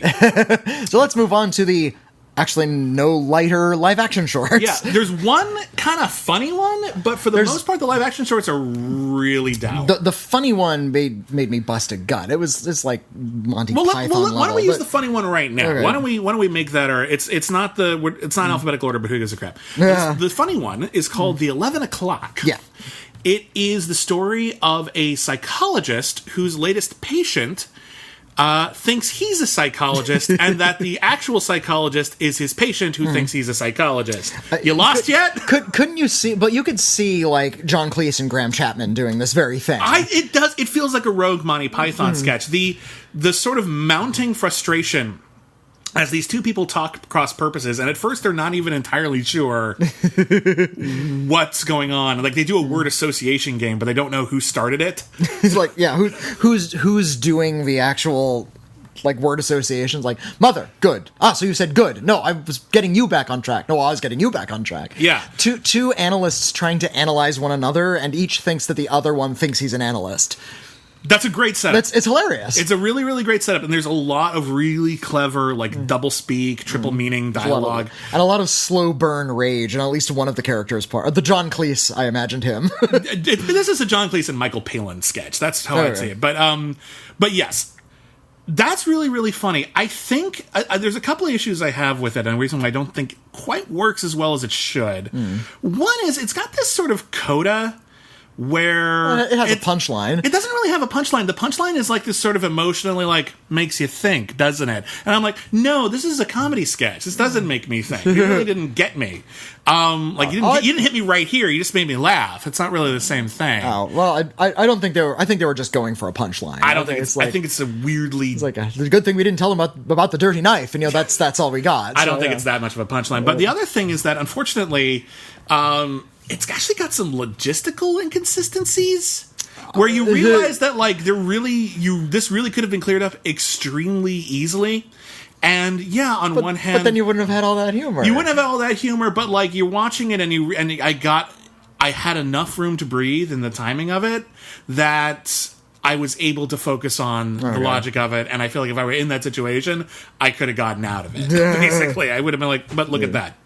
Oh, well, all right. You just contradicted me. I did not. Yes, you did. I did not. So it's cute. It's certainly a funny one. I don't think it quite comes together all as well as it should, but it's a funny bit. The rest are all dark and harrowing. And traditionally, the outlier tends to win the Oscar. So I think this one might win. I think the outlier is the one that tends to feel the most cinematic. Like the most like a truncated. Well, in that case, film. I think that's The Silent Child. Yeah, The Silent Child is it's very well made. Actually, I could totally see this being a movie. For better or worse. It's about an upper crust British family who they're caring after a young girl. She's maybe 6. Around there, about to start school. She's about to start school, serious school, and she's deaf. And the upper class British family has never learned sign. So they're too self-involved. Like they have teenage kids who've got their own things. They're so busy, and they have convinced themselves that she can read lips well enough to get by, and they won't have to learn sign. They bring in a tutor to help her like get ready for school. And one of the first things they say is our expectations are very low. And if you're just like, well, that's disgusting. And they mentioned like another family member of ours. He was also deaf, and he got a good job. He was a cleaner. Yeah, that's all. That's as high as they expect her to rise. And indeed, they're so careless and like uncaring about communicating with this child. They don't try to engage the child in conversation. Early on, when the mother like leaves for work and says, "Oh, could you just take care of the kid for the day? I know I'm supposed to be here with you, but I have things." And she says goodbye to her daughter from across the room with her daughter's back turned. That's it's very upsetting. They're incredibly cold, and of course the speech therapist / tutor / eventually kind of nanny ends up bonding with the child and helping the child communicate and explaining very plainly what the child needs to the parents, and the parents constantly coming back with, That sounds like a lot of work. That's a lot of work. Is there a way to do this more easy? It's like, no, this is what your child requires. Your parents. You're going to need to learn a little sign language. Like, well, why can't we just teach her to read lips? Because it will be easier for you to communicate with sign language because she doesn't know the sound that makes. She was born deaf. And it's just really it's aggravating and it ends with an on-screen chyron that explains this is a message picture, that this actually happens a lot, and a lot of deaf kids are slipping through the cracks because people just aren't bothering to get them the help they need. Yeah, it's horrifying when you think of how easy it is for some person, especially a kid, to be considered an inconvenience and written off as a result. Well, it's inconvenient to deal with that. We're just not going to. Yeah. And it's very emotionally affecting. Like, that should be... I'm very, like... I'm kind of hyper aware of these kinds of emotionally manipulative melodramas because obviously we see a lot of them. The movie wants you to feel a certain way. There's no like, well, maybe the family is right. Like, no, the movie wants you to know the family is wrong. But they also manage to make it feel kind of real. Yeah, they don't make it. Doesn't feel. She doesn't feel cheap. She's monstrous in a realistic way. Yeah, like I believe that this is a person. She's not like some Dickensian supervillain who's like, oh, and don't bite her shoes. It's like, set fire to her teddy bear. She doesn't need that. She thinks this is the best way to do. She doesn't understand it. She's not sent to the situation, and she's caught up in her own life. It's horrible, but I get it. Like, I can wrap my head around that. Yeah. So I think this is a very skillful piece of short cinema. And I really, as sad as it is, I really like this short actually a lot. Okay. The other three are much more political. There's first of all, and they're all, and I want to say this, sorry, that's really weird. The other three are all about, in the heat of the moment, trying to prevent violence. Yeah. All three, which is a very specific thing to be about. DeKalb Elementary is a really terrific twofer, like a two-person piece. Could play out on stage like gangbusters. Very easily, yeah. Be great about act. Yeah. It's in an office of an elementary school. There's just one of the comptrollers in there, one of the office workers, a receptionist is in there. A fellow walks in, big angry guy with a gun into the elementary school, and he says, "I'm going to kill everybody." And she, with the patience of a god, simply talks to this guy in the, not even like not engaging in him emotionally, not trying to socialize with him, not trying to be a hostage negotiator, just says what is happening in these very plain terms, and in using that type of really officious language, essentially trying to talk him down, just trying to diffuse the situation as subtly as possible. And it's absolutely harrowing. And yeah, the performances are fantastic, like especially from both of them. Yeah, absolutely. It's such a sharp bit of writing. Now, we've all heard, and this is inspired by a true story, like a real 911 call. At least that's my understanding. But yeah, when we hear stories about this happening way too often. At once is too often, but way too often. Yeah. And to see a situation in which calm heads and reason might actually potentially prevail. I'm not going to tell you what ends or anything. It's encouraging in the face of extreme disencouragement, basically. It also points out the power of just doing your job well. It's like they're not trained necessarily for that specific situation, but surely they discussed it, and in this environment, and she does it to the letter, and it works, and that's very inspiring. Even though it's dealing with a gun in an elementary school. A topic that comes up a lot in Oscar-nominated shorts, you'll find there's a lot of children in peril. Luckily, there's no... Like, I've seen films where, like, guns and children are in the same room, and luckily that doesn't happen in this one. No, it's actually, like, it's very isolated, actually. It's not... It's just the one location. Yeah, so... But yeah, you're right, this would be an amazing play. The next one is called My Nephew Emmett. And Emmett is... We learn a little bit later on, but this takes place in, I think it's 1940... It's in the 40s. I think. 40s or... Oh, God, when was it? I forgot the actual year, but it takes place in this era of America. It's a 14-year-old kid named Emmett who's visiting... 1955. 55. He's visiting his uncle, and the circumstances that lead to a really dark night in Emmett's life. And it turns out that's Emmett Till. Yeah, it's kind of saved almost as like a bit of a twist, but I didn't mention it when I reviewed it. But like, yeah, it's Emmett Till, and it's all from the perspective of his uncle, who, when two men pulled Emmett Till out of the house for whistling at one of their wives. It's all about making eyes at a white woman. It's all about an uncle hearing that something might have happened, getting ready throughout the day, sitting beside the door with a shotgun, ready for something to happen, and then when it all goes down, the sense of trying to protect the family and also being completely powerless. This is a really good short. This is a very, very suspenseful, very disturbing. This would make a really good addendum to Mudbound. Yeah, if you saw Mudbound, they have a similar. They're both gorgeously photographed. This is very beautifully photographed, and they deal with very similar subject matter. They do. This is real events. Mudbound was all fictional. And this is a very, very, very, very good short. They're mostly all pretty good, actually, this time. The next one is, what is it? Watu Wote. Watu Wote, or All of Us. All of Us. This is a story, takes place in Kenya, where people who are traveling by bus have been besieged by Muslim terrorists, and they've been shooting Christians on the bus. Yeah, and this is in an area of the world where Muslim and Christians have been killing each other. Yeah, and this was a real event where a bunch of Muslim terrorists pulled over a bus and said, "We're going to kill the Christians," and the Muslims on the bus said, who were not terrorists, said, "Hey, what the heck are you doing? That's not being a Muslim. That's just shooting people." Yeah, that's just being horrible. And there's like, well, they killed us. Well, then how does that make it better? And so it's actually like this story, and we see it mostly from the perspective of this Christian woman who her family had been killed by Muslims, and so she's very nervous about being on a bus full of Muslims.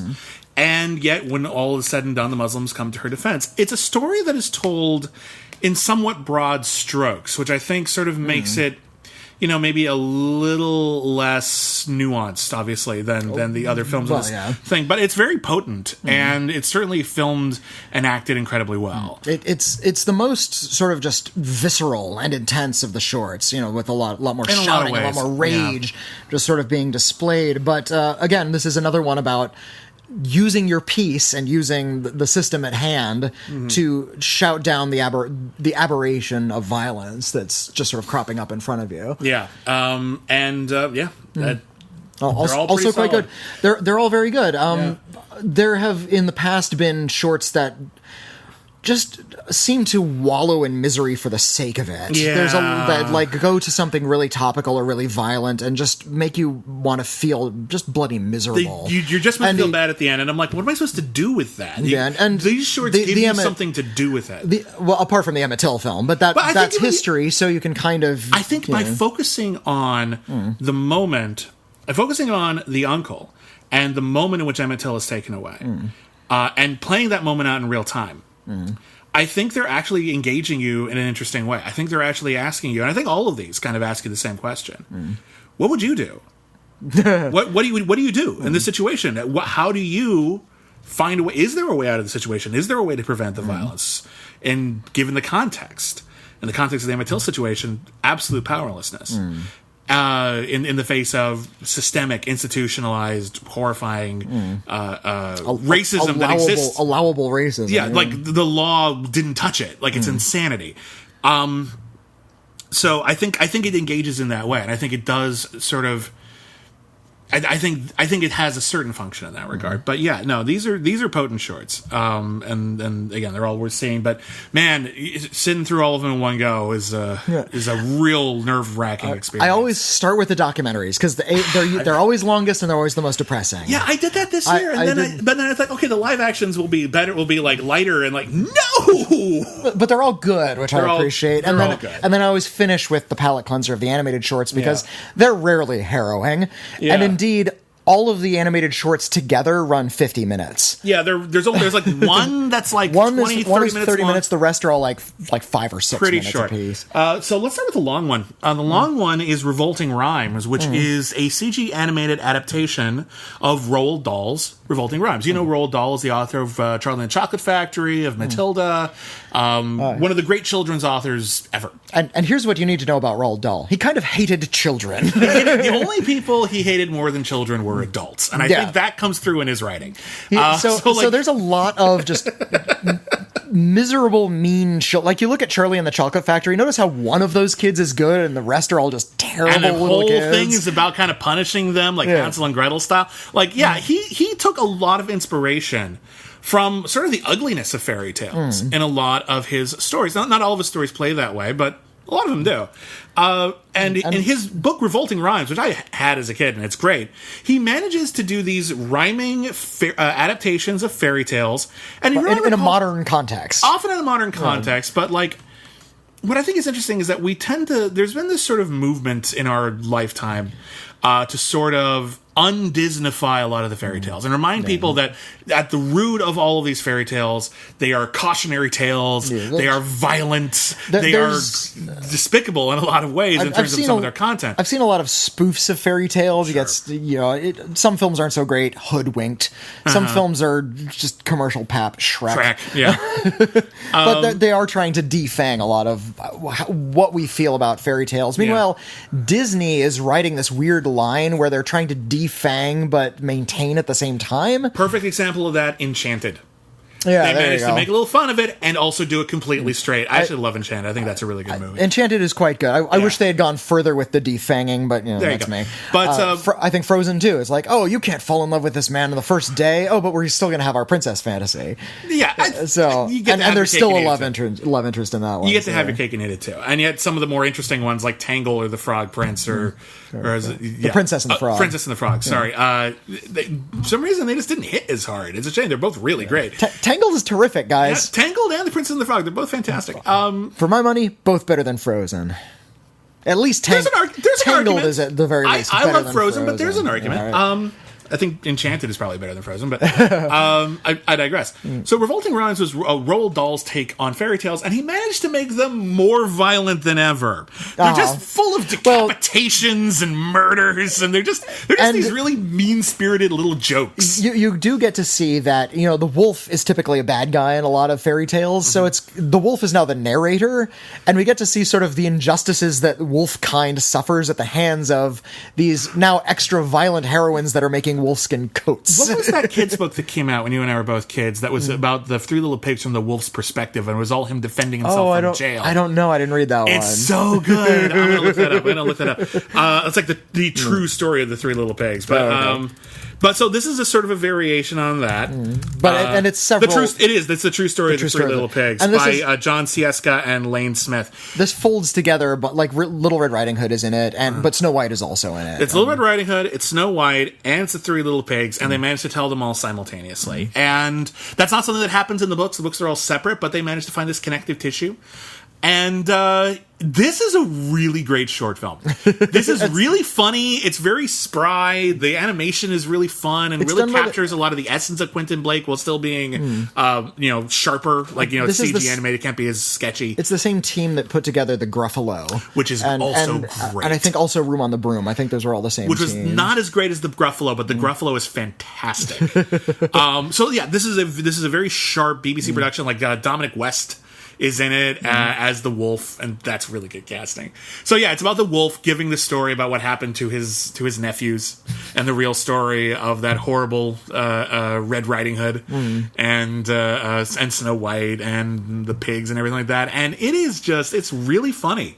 It's just really funny. It's a good short. It's dark. I think it doesn't quite get the gallows humor of someone like Roald Dahl, who could really, really go for the gut. I think in animating it, especially in such a clean CGI style, I think you're losing a little something. And I'm not going to ruin it for you, and I don't think you should either.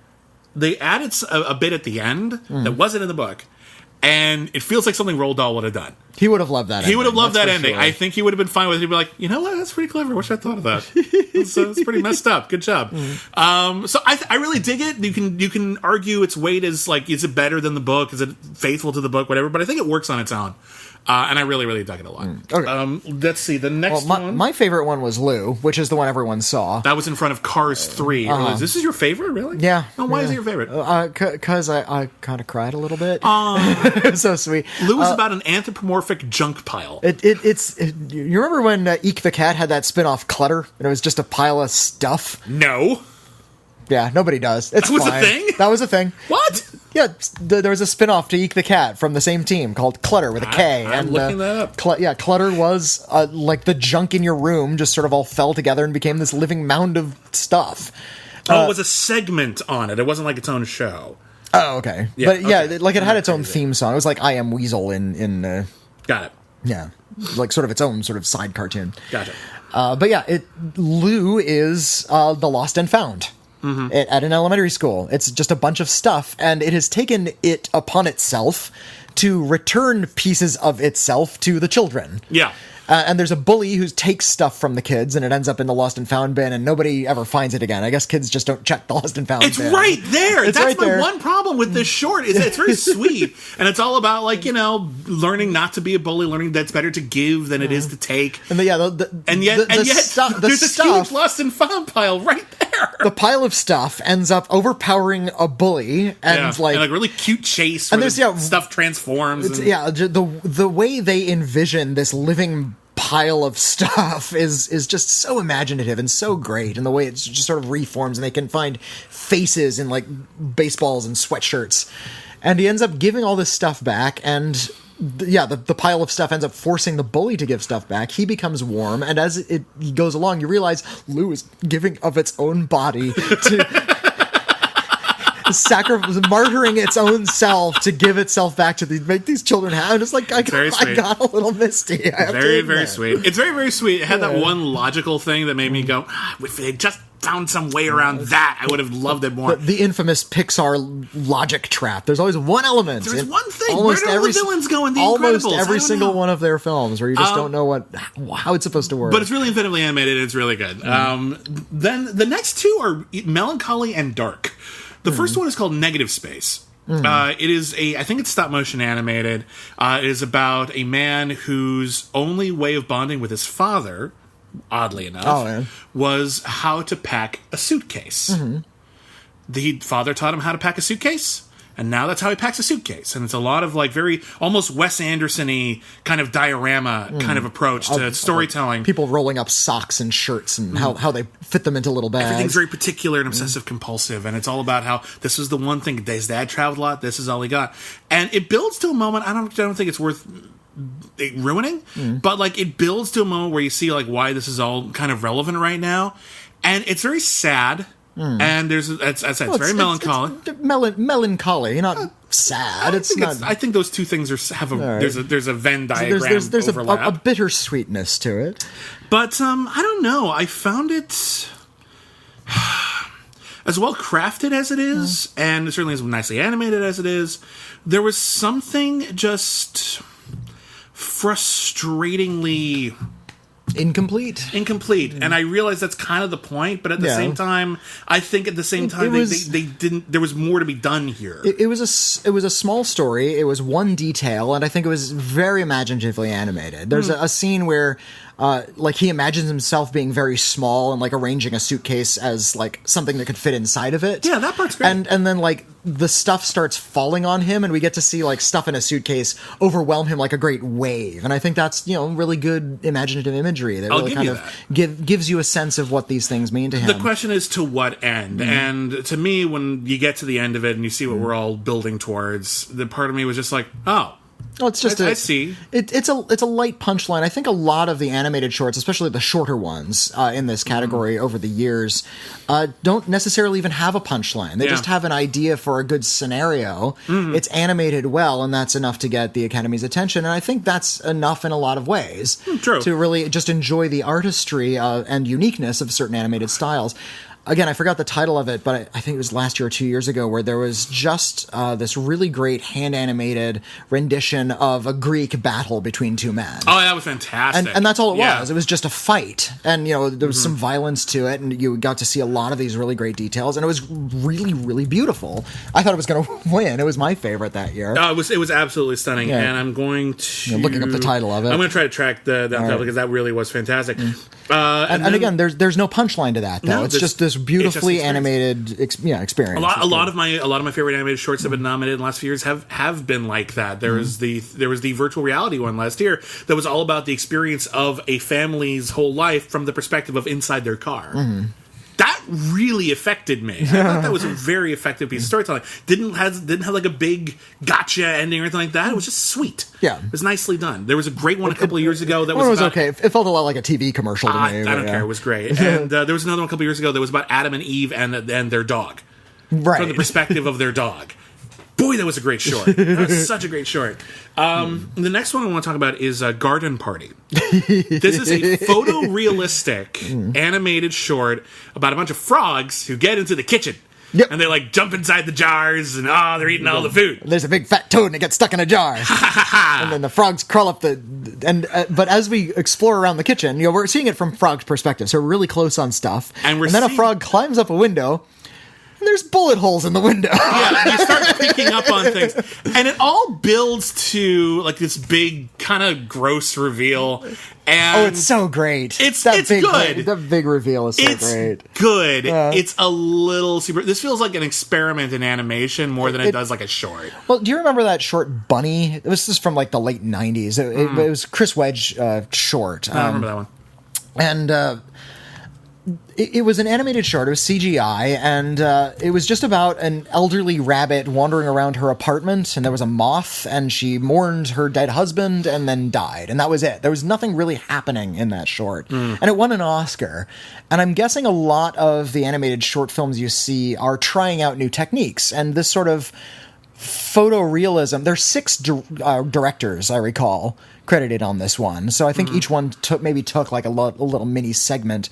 And I think they're trying some sort of new type of CGI. They're trying to really make the frogs as realistic as possible. It's like the sort of Spartan Warrior one was called Prologue, and it was nominated last year. Prologue. There you go. I really loved Prologue. Fantastic. I recommend every year they pick one film to win the Oscar animated shorts, and they're all worth seeing. They're so good.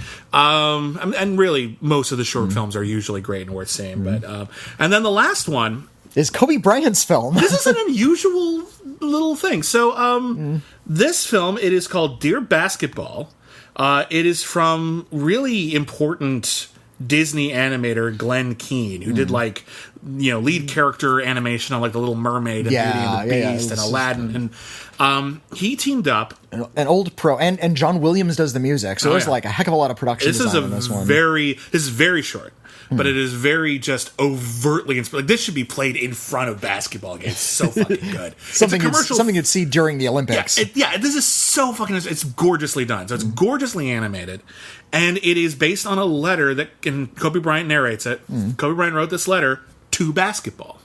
And it is really kind of beautiful because it talks about how important basketball was to him as a child, how much it meant to him to be able to get to play basketball professionally and to really push himself and to become good at it. But then, at the same time, it was written as he was realizing that the time has come to retire. That he can only do this for so long. His body is no longer able to do what it once did. You can't be an athlete into your 70s unless you're a curler.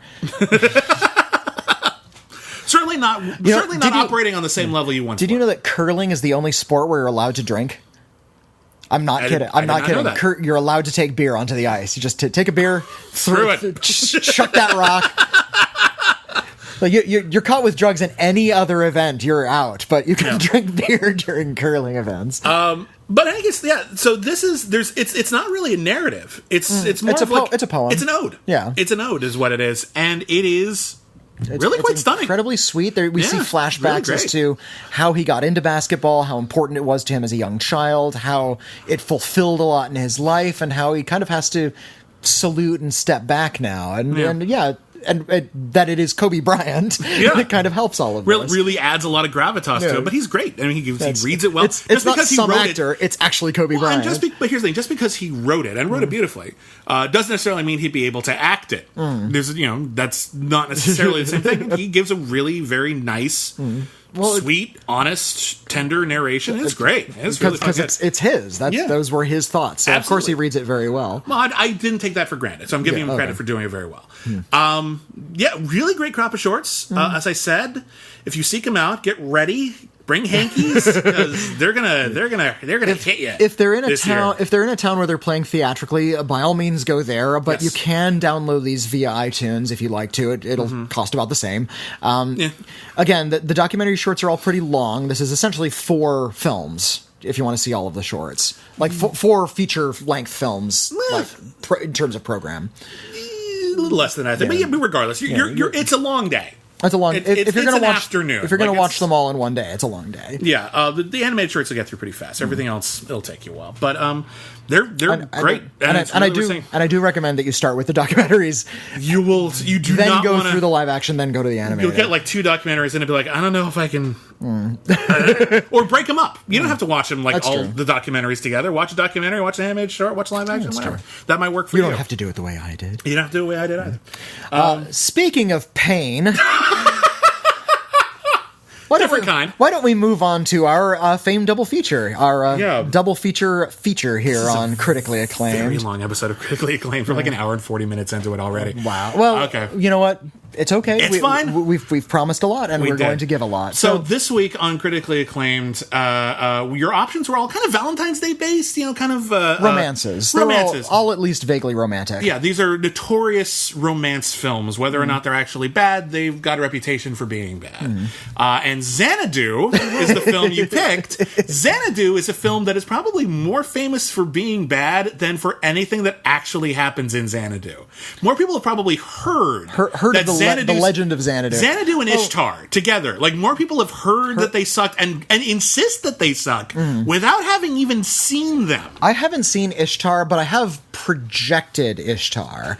That's an unusual sentence you got to say. Well, I work as a projectionist in a movie theater, and when you project a movie, you get to hear all of the dialogue, but you're not sitting there watching the whole film. So you're working. It doesn't really count as watching it, but I'm familiar with it. And from what I've seen, it does suck. Fair enough. Xanadu I've seen a couple times. Yeah. And it sucks. Okay. Maybe it's not as bad as its reputation, because its reputation is one of the worst films of all time. I think it is not one of the worst films of all time by any stretch of the imagination. But it's pretty damn bad. Well, I understand why it has its reputation. This is what I'll say about it. Okay. I understand it. But I think it's funny that Xanadu is considered one of the films that kind of killed the musical. It came out, they were riding high again, like it was a wave of like Grease and stuff, but like this was a bad time for, like, the late 70s and early 80s were a really bad time for musicals in general. Or just for music in general. I suppose so. When did You Light Up My Life come out? That was like 79, around there, I think. Yeah, there was mainstream... Actually, no, it was much earlier. Mainstream pop was not necessarily... there are exceptions. Don't send us a whole bunch of lists. We know. There was some real crap. We know about the punk, all right? We know about the left of the dial stuff. About the mainstream Olivia Newton-John mainstream, stuff. Adult contemporary garbage from the 1970s and early 80s is maybe one of the darkest periods in pop music. What I think is interesting is that Xanadu gets all the credit for being the film that kind of like helped destroy the musical. When it came out the same year as Can't Stop the Music. The film that beat it out for the Razzie for Worst Picture. It also came out the same year, or around the same year as Sgt. Pepper's Lonely Hearts Club Band, which I think might have been the previous year. I think it came out like a year or two before that. 1980 was also the year of The Apple, one of the most glorious movies ever made. Yep. A movie where they handed out... Oh, yeah, that is the same year. You're right. The Apple was the film where they handed out free soundtracks, like free vinyl soundtracks to audience members, and reportedly, theaters reported damaged screens when people hucked the soundtrack records at the screen. They were so pissed off at this awful movie that nobody remembers. It was revived. I love the hell out of The Apple, and it's really, really terrible. But we're here to talk about Xanadu. I don't have the same affection for Xanadu. I have things that I like about Xanadu. Okay. This is what I'm going to say. It's not going to be another John Carter or Van Helsing where I vehemently defend it. There are things I will defend about it. Okay. It is way less than the sum of its parts. I will say that. Xanadu, which was based on the poem, and Xanadu did Kubla Khan a stately pleasure dome decree. The Samuel Taylor Coleridge poem. Which was also, Xanadu was also the name of the home that Charles Foster Kane built for himself in the classic Citizen Kane, based on San Simeon.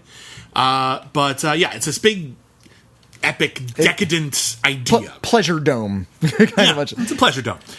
The story of Xanadu. So, Michael Beck, hot off of the release of The Warriors. It's one of the best action movies ever made. Yeah, and he's fine. He's a good actor. He's fine. Boy, he had, like, after The Warriors, Michael Beck could have been the next big thing. And then he made two bad choices in a row, and then smaller character actor from there on. Haven't heard a lot from him in like leading film roles ever since. Michael Beck did The Warriors. It was a hit. It's a fucking classic, is what it is. Then he did Xanadu, and then he did Megaforce. Okay. I don't want to impugn Megaforce. I want to impugn Megaforce. I've seen Megaforce. Because Megaforce is so bad that I kind of can't help but love Megaforce. Megaforce is very Bostwick. Megaforce is the ultimate kind of bad action figure movie where it only existed to sell toys. They came up with nothing. And it wasn't until like 2009 or something that they actually had to stop using the Megaforce Dune Buggy mold in the Hot Wheels production line. They made Megaforce Hot Wheels, like based on the Dune Buggies they drove in the Megaforce movie, and they sold so poorly, but they still had all of these molds, so you can actually find the Megaforce Dune Buggy repurposed as other cars for literally decades after that. Yeah, it was a huge failure. But we're not here to talk about Megaforce. There's so much to talk about besides Xanadu that's more interesting than Xanadu. But anyway, Michael Beck plays a painter who if you grew up in the era of record stores, you likely saw the promotional paintings inside the record stores. They were like, before they did this via technology, they hired painters to paint large versions of album covers. And there was no room for creativity there. You just had to paint replicated the album big version of an album cover. Yeah, it's something that isn't really done anymore. Really. Well, I mean, even shortly after this, they started using photography and photography effects to just make a blow off the poster. Yeah, it's his. But he wants to do more creative things. He gets in trouble with his boss for being too creative. He goes out. and he sees this mysterious roller skating woman, played by Olivia Newton-John, who just, as it turns out, emerged magically from a painting with 8 other young women. Okay, because you skipped one part. Oh, did I? One bit. Because she didn't just emerge magically from this giant wall mural in, like, Venice Beach. Uh-huh. She didn't just emerge from out of nothing. She emerged because Michael Beck, while trying to paint for himself, was so frustrated that he tore up his latest bit of artwork. He threw it out the window, and like Mary Poppins, like the little pieces of paper just flew across town, drifted across the mural, and it awakened these Greek-clad nymphs. And Greek-clad nymphs. They look like, it looks like the big fight from Manos the Hands of Fate is about to break out. They're all just wearing this isn't Lysistrata. I like it, but it isn't Lysistrata. Like, and they have a big dance number to Electric Light Orchestra's I'm Alive. Now, the Electric Light Orchestra, a lot of people know them nowadays from stuff like Mr. Blue Sky. They had a lot of hits, actually. They're this big, brassy, upbeat, almost ABBA-esque kind of band. Super pop is what they are. Super pop, but more so, like, you compared to the pop today, there's so much more musically going on with Electric Light Orchestra and ABBA than there is going on in any pop song today. This pop music today has been, like, stripped down. It's really amelodic. There's a lot of downbeats and a lot of the similar rhythms. A lot of minor chords, and I don't know why. Yeah, like, even the upbeat songs have a lot of minor chords in them. I'm a crotchety old man. I don't understand the pop you kids are listening to today. What is a saya? We just complained about the 1980s music. Every era, you can find good stuff and bad stuff. Yeah, that's what it boils down to. But there are good waves and bad waves, and usually the good stuff from the bad eras is like the underground stuff. Yeah, Electric Light Orchestra did the most of the music for Xanadu. And it is worth noting that although Xanadu was a gigantic box office bomb, the soundtrack was an enormous success. As an album, the soundtrack did great. And I'm going to say this right now. I fucking love the soundtrack to Xanadu. I love the soundtrack to Xanadu. I love the soundtrack to Xanadu. It's very upbeat. It's quite bubblegummy. I'm not going to pretend otherwise. But boy, is it fun to listen to. Don't watch the movie. Just listen to the soundtrack. Great, fun songs. In the context of the movie, however... if you just listen to I'm Alive as a pop hit, it'll just be an ELO song. It's a good ELO song, though. But my point is that when you see these songs and you hear them in the soundtrack, if you listen to the soundtrack first, as I did, you think to yourself, oh, wow, this movie's going to be really great. This movie's going to be so much fun. It's going to be so cool. And you realize that there's the visual imagery is so low energy. There's like a couple of big numbers where there's a lot of like choreography, some visual invention to it. And a lot of them are really made in a boring fashion. Yeah. Like one of the best songs on the soundtrack is literally Michael Beck roller skating in a circle looking at a wall. That's it. That's what he got. There's this huge emotion. Is that magic? No, that's the opening salvo. Yeah, sorry. Yeah. Then there's another one where after Michael Beck like leaps into the mural and has it out with Olivia Newton-John, who plays one of their muses. We find out we pick it up real fast. Michael Beck's real slow on the uptake. Now, while I was watching, I was trying to remember the names of the muses, and I think I can rattle off 8 of them. But yeah, she's a muse, and she's there to inspire him. Yeah, and but there's this one bit like later on where they have this big emotional thing in this magical world inside of a mural, and then she sings her big love song, and it's literally just her standing looking at the screen. I'm like, move! You're Olivia Newton-John! Dance! What are you doing? You danced earlier in the movie. Oh, wait. Oh, no, don't dance. It's a little harsh. It's a little hard. Look, it's a little harsh. Olivia Newton-John learned the steps, but she's next to Gene Kelly. That's the other thing. This was Gene Kelly's last movie. Gene Kelly from Singin' in the Rain and American in Paris, On the Town, one of the greatest dancers in movie history, and that's saying something. This is his last movie, and he comes off of this smelling like a rose. This is an ode to Gene Kelly. Wasn't Gene Kelly wonderful? Well, it's- yes, we agree with you, Xanadu. Xanadu's view of nostalgia is really skewed because it doesn't really seem to understand the past. Just that was a time when good stuff happened, but we're not going to do a whole lot that's really era specific. We just know that Gene Kelly comes from there. Yeah, even and when, that times were better then. There's a time. There's like Gene Kelly like puts on. It turns out Gene Kelly in the film, he played the clarinet with Glenn Miller. Or Glenn. It was Glenn Miller. Glenn Miller. You're right. He buys a Glenn Miller album. And he puts on the Glenn Miller album, listening to Michael Beck. And then they put on the album is a new song. And I'm like, hey. Wait a minute. What?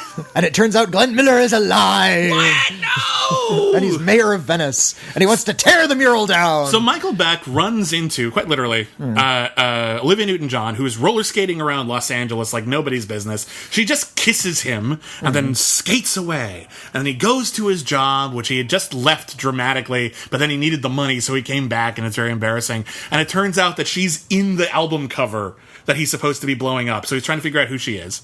He goes back to the beach. He runs into Gene Kelly, who was just sitting on a rock. Sitting on a rock. Turns out he left the music industry in the 40s, went into construction, just sold out, and he's now very successful, but he's wistful for the old days, and he's in the market to start a new nightclub.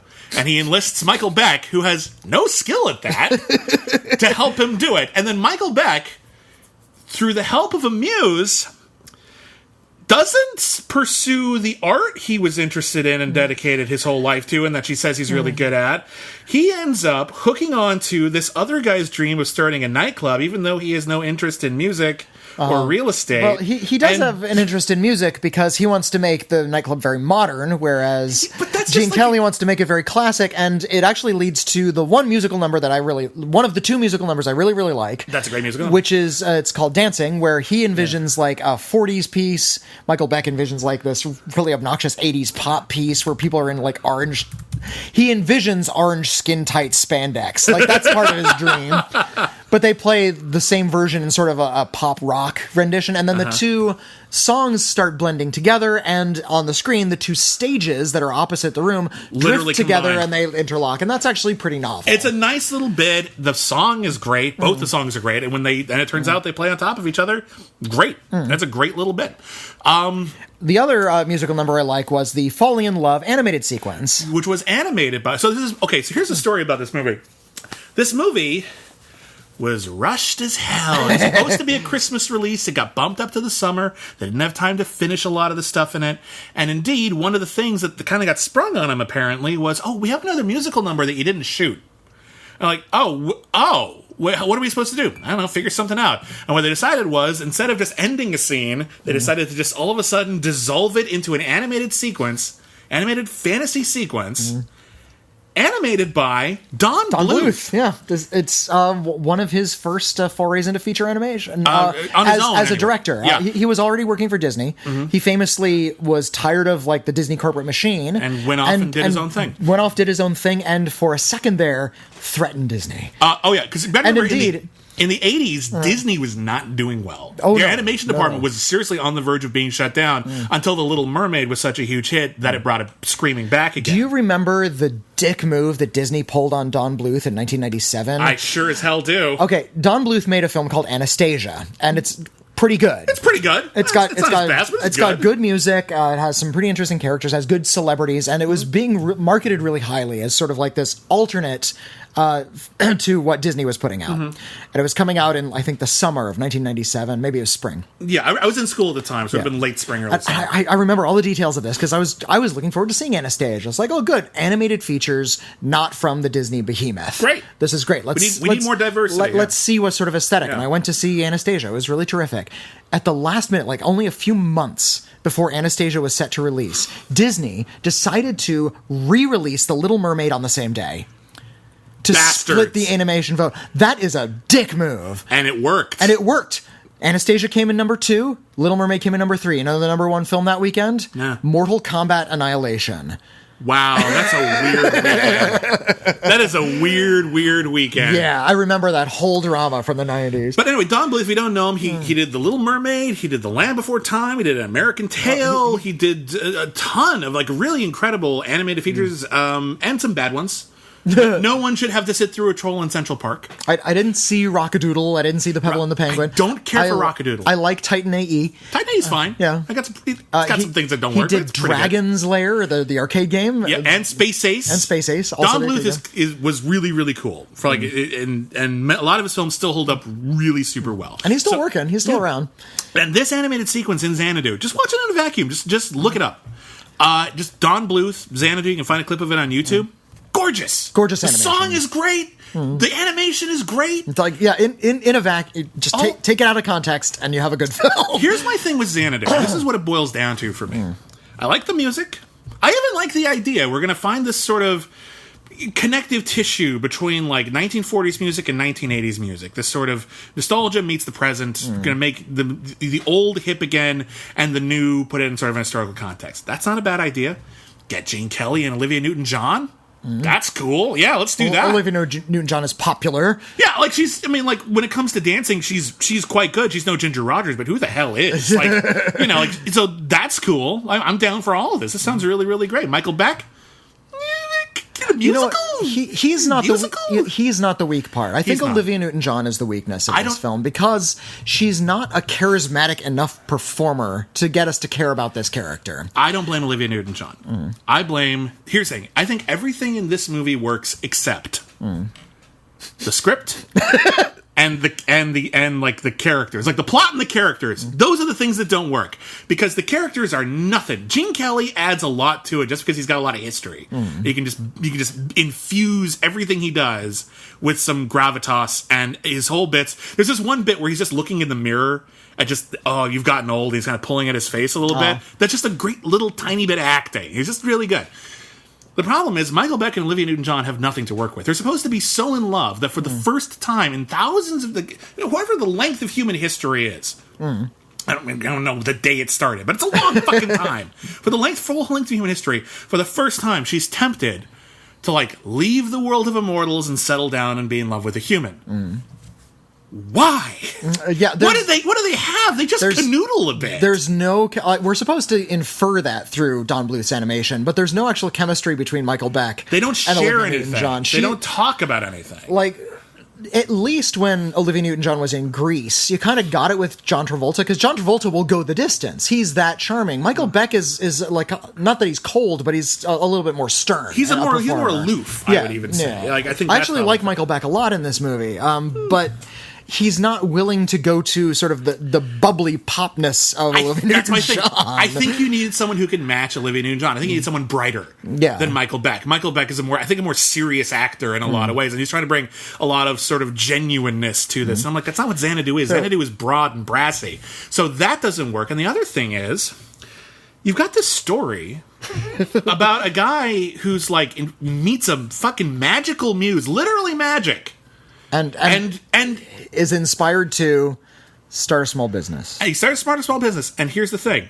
Then what happens? Then they do it. Then it's a hit. Nothing happens. There's no conflict. There's no pressure. There's no suspense. There's nothing. Nothing happens. The one pressure is when she reveals to him that she's a magical being, and he doesn't believe her for a second. But that's she casts some spell. Like she changes words in a dictionary and makes movie characters like talk to Michael Beck. That's kind of a cute scene. That's funny, but there's really not that much conflict. So it's like, oh, you're a muse. Then what happens? And he goes and tries to convince her to stay, and then there's a big musical number, and then literally the movie's over. Like that's it. It doesn't like build to a third act. It just sort of has a really, and the last musical number in Xanadu is fucking insane. It goes on forever, and it makes no sense. And it's all in this big roller disco that they finally built Xanadu, and it's like the tackiest piece of shit club.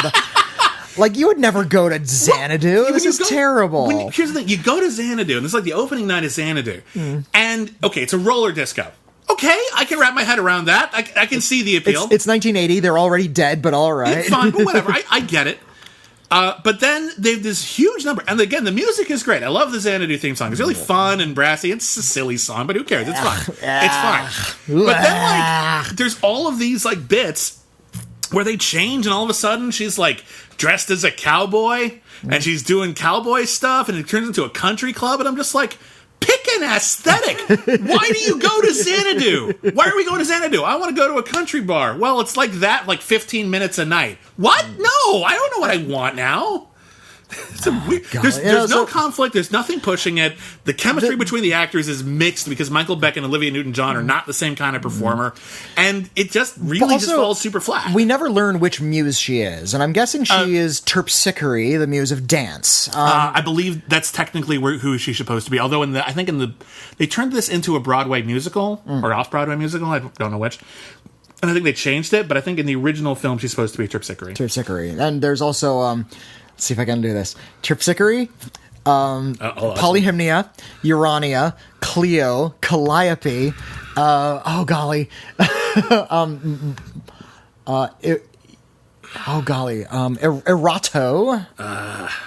I'm having trouble finding a list. Okay, here we go. Polymny. Polyhymnia. I was not Melopony, and that's only 8. You were close, and you were off on your pronunciation a lot. Okay. There's Calliope, there's Clio, there's Euterpe. Euterpe. Erato. Might be pronounced that one wrong. Erato, yeah. Melpomene. I said Polyhymnia, Terpsichore, Thalia, and Urania. I forgot Thalia. Okay. I'm impressed you knew that many off the top of your head. I had to look that up. I studied Greek history in That's fine. college. You don't have to remember all the muses. I don't know how often that comes up, but I'm glad it worked. None of those muses are the muse of shitty roller discos. That's Olivia. Why do you need Olivia is the 10th muse. Why do you need a muse? And now the muses cover stuff like astronomy and eroticism and not just the arts, but why do you need a muse to start a small business? She specifically says she's here to get Xanadu started. I'm like, for what? And it doesn't say like Xanadu is going to inspire others to do great art. Nothing like that. Xanadu's just a roller disco. At least, you look at something like Lady in the Water, which I'm sure we'll get to eventually on this. But must we? That's also about, in its way, a story about a muse, in which Bryce Dallas Howard plays like a mermaid type creature who inspires great works that will inspire the world. That's the whole point. Is we find out she's supposed to inspire someone to write a book that will one day inspire someone who then becomes a world leader and actually inspires real change. It's working way down the list. But that's the way it works. That's the way it works. You find someone who inspires someone, who inspires someone, who inspires someone, and boom. We have no idea. That's the thing, is there's no consequence. There's no weight to it. There's nothing.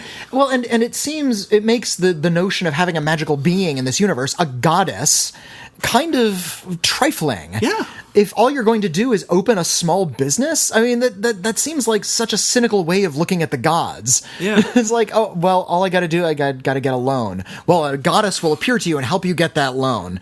It's like just, you're a goddess and you help me get a loan. I'm a goddess of red tape and paperwork and accounting. It's like, it's Jeff the God of Biscuits. Like, Olivia Newton-John's shtick in being a muse is like such small potatoes in Xanadu. Opening a roller disco seems like such a modest thing to be doing. There's nothing so grand about Xanadu. And then when they finally see the interior of this club, it's so obnoxious and so ugly and so horrible. And the song they play just goes on and on and on. Really, you needed a goddess to inspire this crap? Is there a muse of crap? Because that's what Xanadu is. I'm trying to remember when Xanadu came out. I believe I'm trying to remember who wrote it, but there was a one-word review. One word, Xanadon't. Which doesn't even make a lot of sense. A lot of people still say that. I think my favorite one-word review ever, I saw a review of that movie Loser with Jason Biggs from American Pie. And I believe the review didn't was... see it, but I remember when it came out. I remember the review was, yep. It's a bit snide, but kudos for the clever review. It's like in Popstar. Well, they didn't give a star review. It's just the shit emoji. But here's the thing. Xanadu gets this bum rap as like this one of the worst movies ever. It's not one of the worst movies ever. It's not good. Well, it's just this kind of weird, dumb thing that happened. It was like, it's just this odd little experiment and it didn't work. And it's been embarrassing. It's and not very interesting. Yeah. And, but again, I think there's like no emotion to this. And the song, I don't think the songs are good. I'm sorry. I like the songs. I think the songs are great. Magic, I believe, was the #1 hit at the time. For whatever that's worth. But yeah, I think if you have any interest in Xanadu, I would go online. I would see the Don Bluth sequence, which was kind of created in a vacuum anyway, so you really don't need anything else. Just this little story, two people falling in love, turning into magical things. It's fine. And I would listen to the soundtrack. Just give it a listen. If you like Electric Light Orchestra, if you like anything of that era, Olivia Newton-John, ABBA, the very big, poppy kind of stuff from that era, or if you've never heard stuff from that era before, this is a fun soundtrack. I really do recommend it. ELO is no ABBA. ABBA. My point is I would put them in the same conversation. ABBA, Fair. ABBA were gods. they cannot be touched. There was a time, I could possibly do it now, where I knew I know it's a greatest hits album, shut up. I knew all of ABBA Gold, like by heart. I knew the whole damn thing. Even the length of the transitions on the record. I could do it, is my point. Look at me now. I don't know how. Most people can do most of ABBA. Like, it's so great. It's like the Beatles. It just sort of leaked into your brain at some point, just through like Jung's mass unconsciousness. They were so fucking great. Now, we had a bit of a chore when we were trying to come up with the... something to pair it with. My first one, I still think it would have been good, as good excuses we'll ever get to talk about Singing in the Rain, but I guess we figured that everyone knows you should talk about Singing in the Rain. Yeah. So, sneeze Singing in the Rain, and we're good. Plus, there's not a lot of thematic connection. It's just they both feature the same actor, and they're both musicals. I think one is... Well, here's what I will say about it, real briefly. I think they're both examples of musicals kind of coming together by the seat of someone's pants, but one of them worked and one didn't. Yeah. Singing in the Rain was not considered to be like, it wasn't thought to be it was going to be this big thing. In fact, there's only like one or two original songs in Singing in the Rain. Like, they just kind of threw it all together, and it just happened to work and be beautiful. Xanadu, they tried real hard to make it work and be beautiful, and it didn't function. There's some interesting... And they rushed it, and it kind of stumbled to its knees. But we wanted to talk about it more thematically. We toyed with the idea of doing Death Takes a Holiday, but I rewatched it, and it didn't quite fit. Oh, okay. It's way more about sort of the mystery and the ongoing joke about this person is fantastical, and Xanadu really doesn't tackle that. No. Xanadu doesn't care. It's like, and I'm a muse. But you knew that. You picked a film that I had never seen. I'm so glad I finally got around to it. Okay. I'm just glad I got forced you to watch this film, because this is one of the greats. Every film critic has at least a handful of so-called great films they haven't got to yet, and they always mean to, and they usually do over time. Eventually. I got to this one. It is another story, a way more successful story about normal people having their lives changed through interaction with spiritual, godly beings. It is also a story, and a much more interesting story, about ambition. Well, I was looking at Xanadu and seeing this story about how this man was inspired by a supernatural being, and I realized that the way Xanadu presents it, it's supposed to be this great artistic achievement, but it's really vocational. Yeah. The muse has inspired Michael Beck to start a business and begin doing a job. You know, I just realized, and I honestly just realized this now when you said that about Xanadu. Gene Kelly in Xanadu looks back upon his decision to leave music and get a real functional job wistfully. It paid off. He's very wealthy. But like he now that he's older, he wants to go back to the artistic days. The muse in Xanadu gets Michael Beck to settle down and get a day job and not pursue his painting anymore. And we learned that she inspired him earlier on, so she inspired him to do the same thing, to give up music and go into business. She's this anti-muse. We're like, listen, you're not that good. Get a day job. That's her game. She's the muse of day jobs, I guess. And, I just put that together. That's so but you could also say she's a muse of livelihood, of gaining your livelihood, of putting your stuff together. And listen, that's valuable. I'm not making fun of making a living. It's just I think it's funny that they're romanticizing it. Kenji Mizoguchi's classic film Ugetsu is also about livelihood and about how, but it's also it's a story kind of about an anti-muse who threatens to rob the main character of his livelihood. He is obsessed with ambition, and when he is distracted from that ambition, he comes about to almost ruin. And it's actually an interesting way of looking at the way...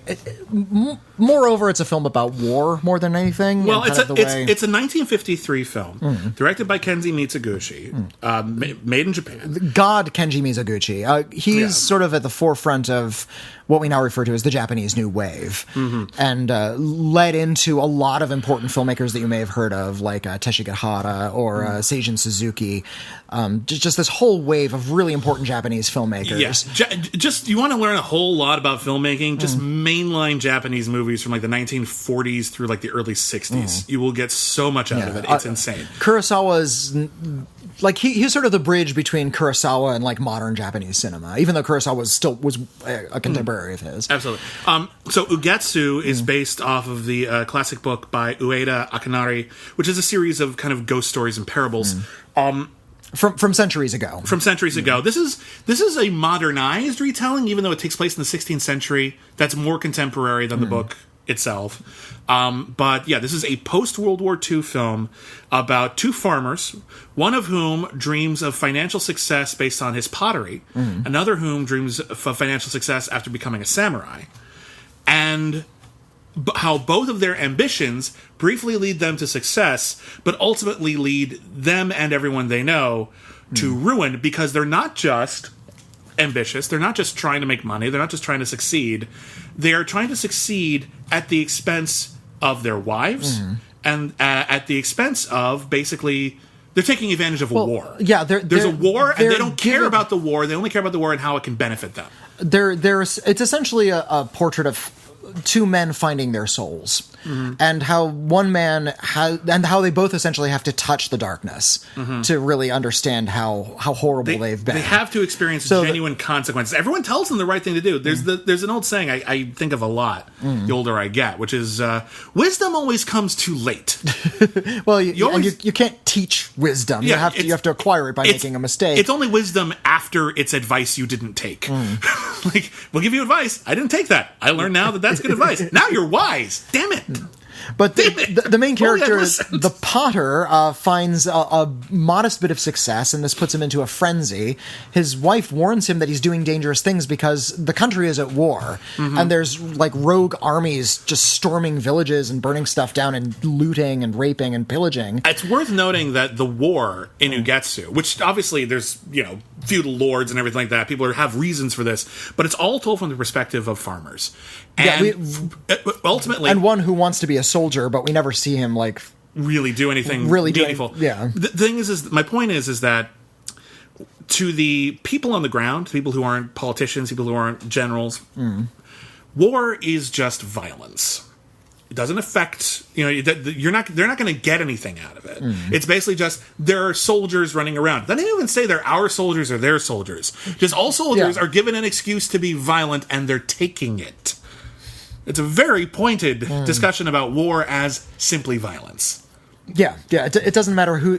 If your house is being burned down, it doesn't matter who the good guys or the bad guys are in that situation. When you're just your house is simply being burned down by people with torches. I always think it's really interesting how every generation there are people who forget every generation before them told them how bad war was, and you want to get like a stark relief of that. Look at the stories war-torn countries tell after the war is over. Yeah. Hey, let me, I have this book for you I wrote called All Quiet on the Western Front. Kind of a big thing. Maybe pay attention. Okay, you're not going to get that? I'm going to show you a movie called Ugetsu. No, you're not going to get that? Okay, I'm going to show you, I got this movie, Born on the 4th of July. You want? No, okay, fine. No. What do we, how many times do we have to tell the same basic parable? Coming Home, Rolling Thunder, Rambo! These are all anti-war stories. Well, until Rambo became a pro-war story. Rambo 3 is, we don't want to talk about I think Rambo 2 is when that happened. Oh, okay. But yeah, anyway. Rambo took a huge 180. First Blood is a really dark, intense anti-war story about a guy who suffers PTSD. It's a brilliant movie. I love that movie. And then Rambo, but then he was turned into this macho soldier in the Reagan era. It was just absurd. Awful. It's so absurd. Anyway, so Ugetsu is about the bystanders in a war, and it's about how they're both planning to profit off of the war. There's two couples, one of whom, again, he's going to be a potter. He's going to sell his pottery. He takes great risks to make more pottery than he's ever made. Yeah, he's trying to... They have to hide in the hills from the soldiers that are storming through their town, and he has to keep going back to the kiln. In the middle of town. In the middle of town, while there are soldiers there burning stuff down just to check on his pots. Yeah. Yeah, and his wife's just like, who cares about the pots? We can make more pots. How many pots are you going to sell when you're dead, jerk? Jesus. And meanwhile, this other guy, they're finally, they managed to escape this horrible raid on their village. And they go to another town, And they're selling the pots, doing rather well. And then the guy whose fantasy is to be a samurai steals all the money. Can't help himself. He's got the money in his hands. He doesn't steal it. It's his cut, but he runs off. I got the away impression from it was not his cut. Everyone was chasing after him. Well, they were chasing after him because he was going to spend it all on samurai armor, and his wife says, "We need that for like food and stuff, dude." So he runs off. He buys he runs off. He buys a samurai armor. His wife, while looking for him, gets attacked by soldiers and sexually assaulted. And so he ends up taking the samurai armor, He's achieved his dream, and he's not even thinking about his wife. He's forgotten his wife existed.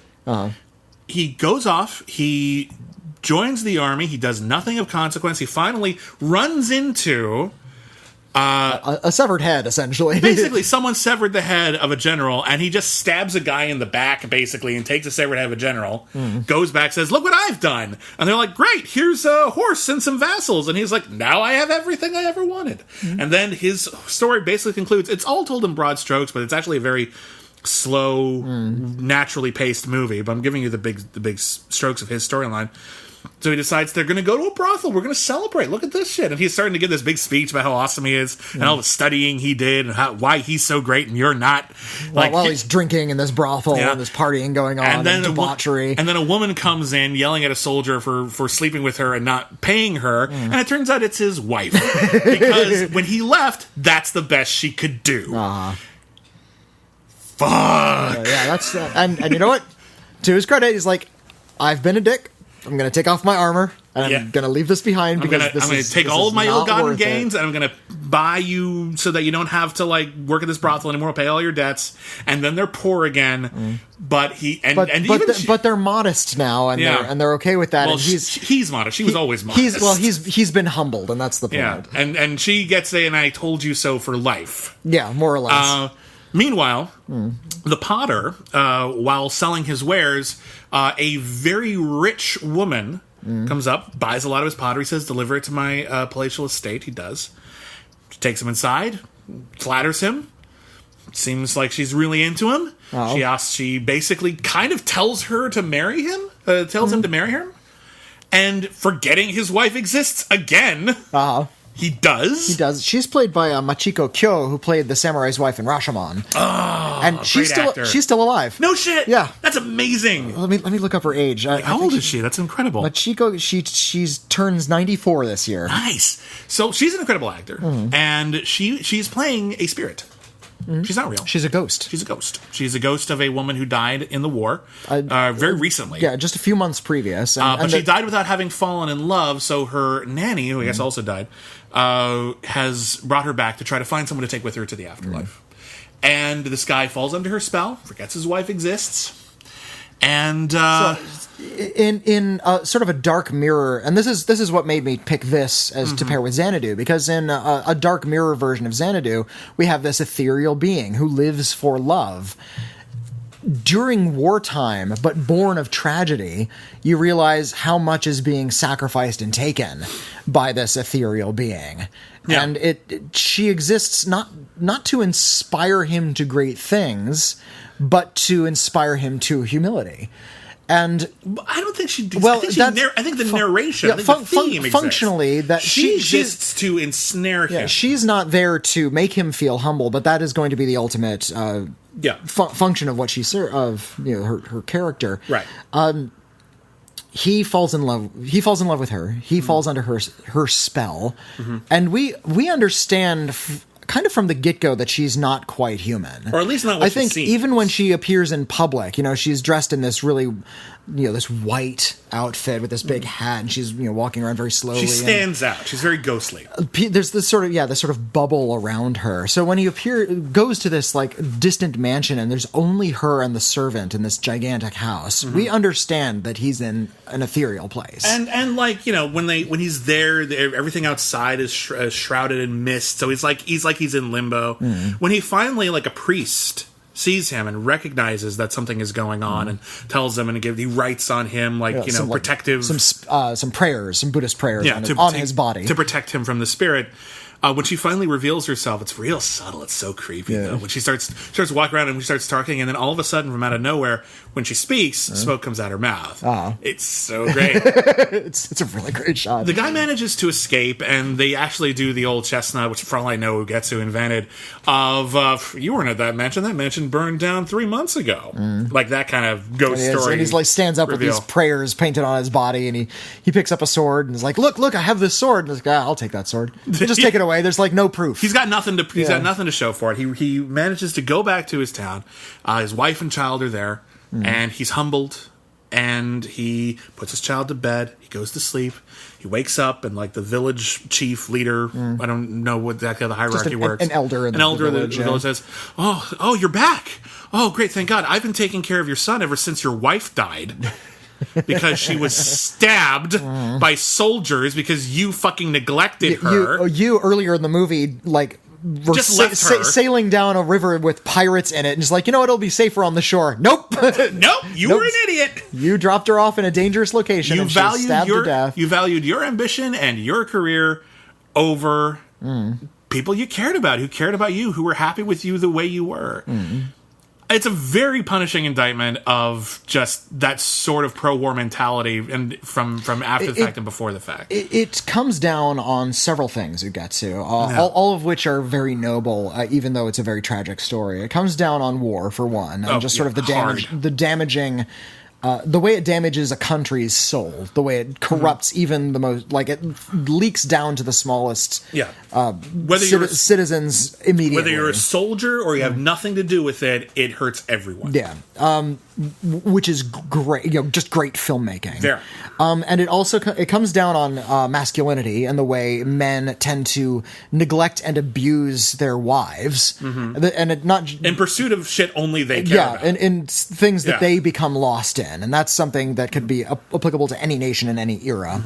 And the way it sort of ties in with Xanadu is that it comes down on ambition, that it values humility and modesty over grand sweeping gestures of wealth. And really, what is Xanadu except one big grand sweeping gesture of wealth in of itself? And it's an empty experience. An empty experience of celebrating wealth, which is a kind of a very American story about, that sort of ragged dick, Horatio Alger kind of thing. When we talked about bicycle thieves a while ago now, we talked about like the white telephone. That sort of affluent, high melodrama that is intended to placate the masses with dreams of wealth.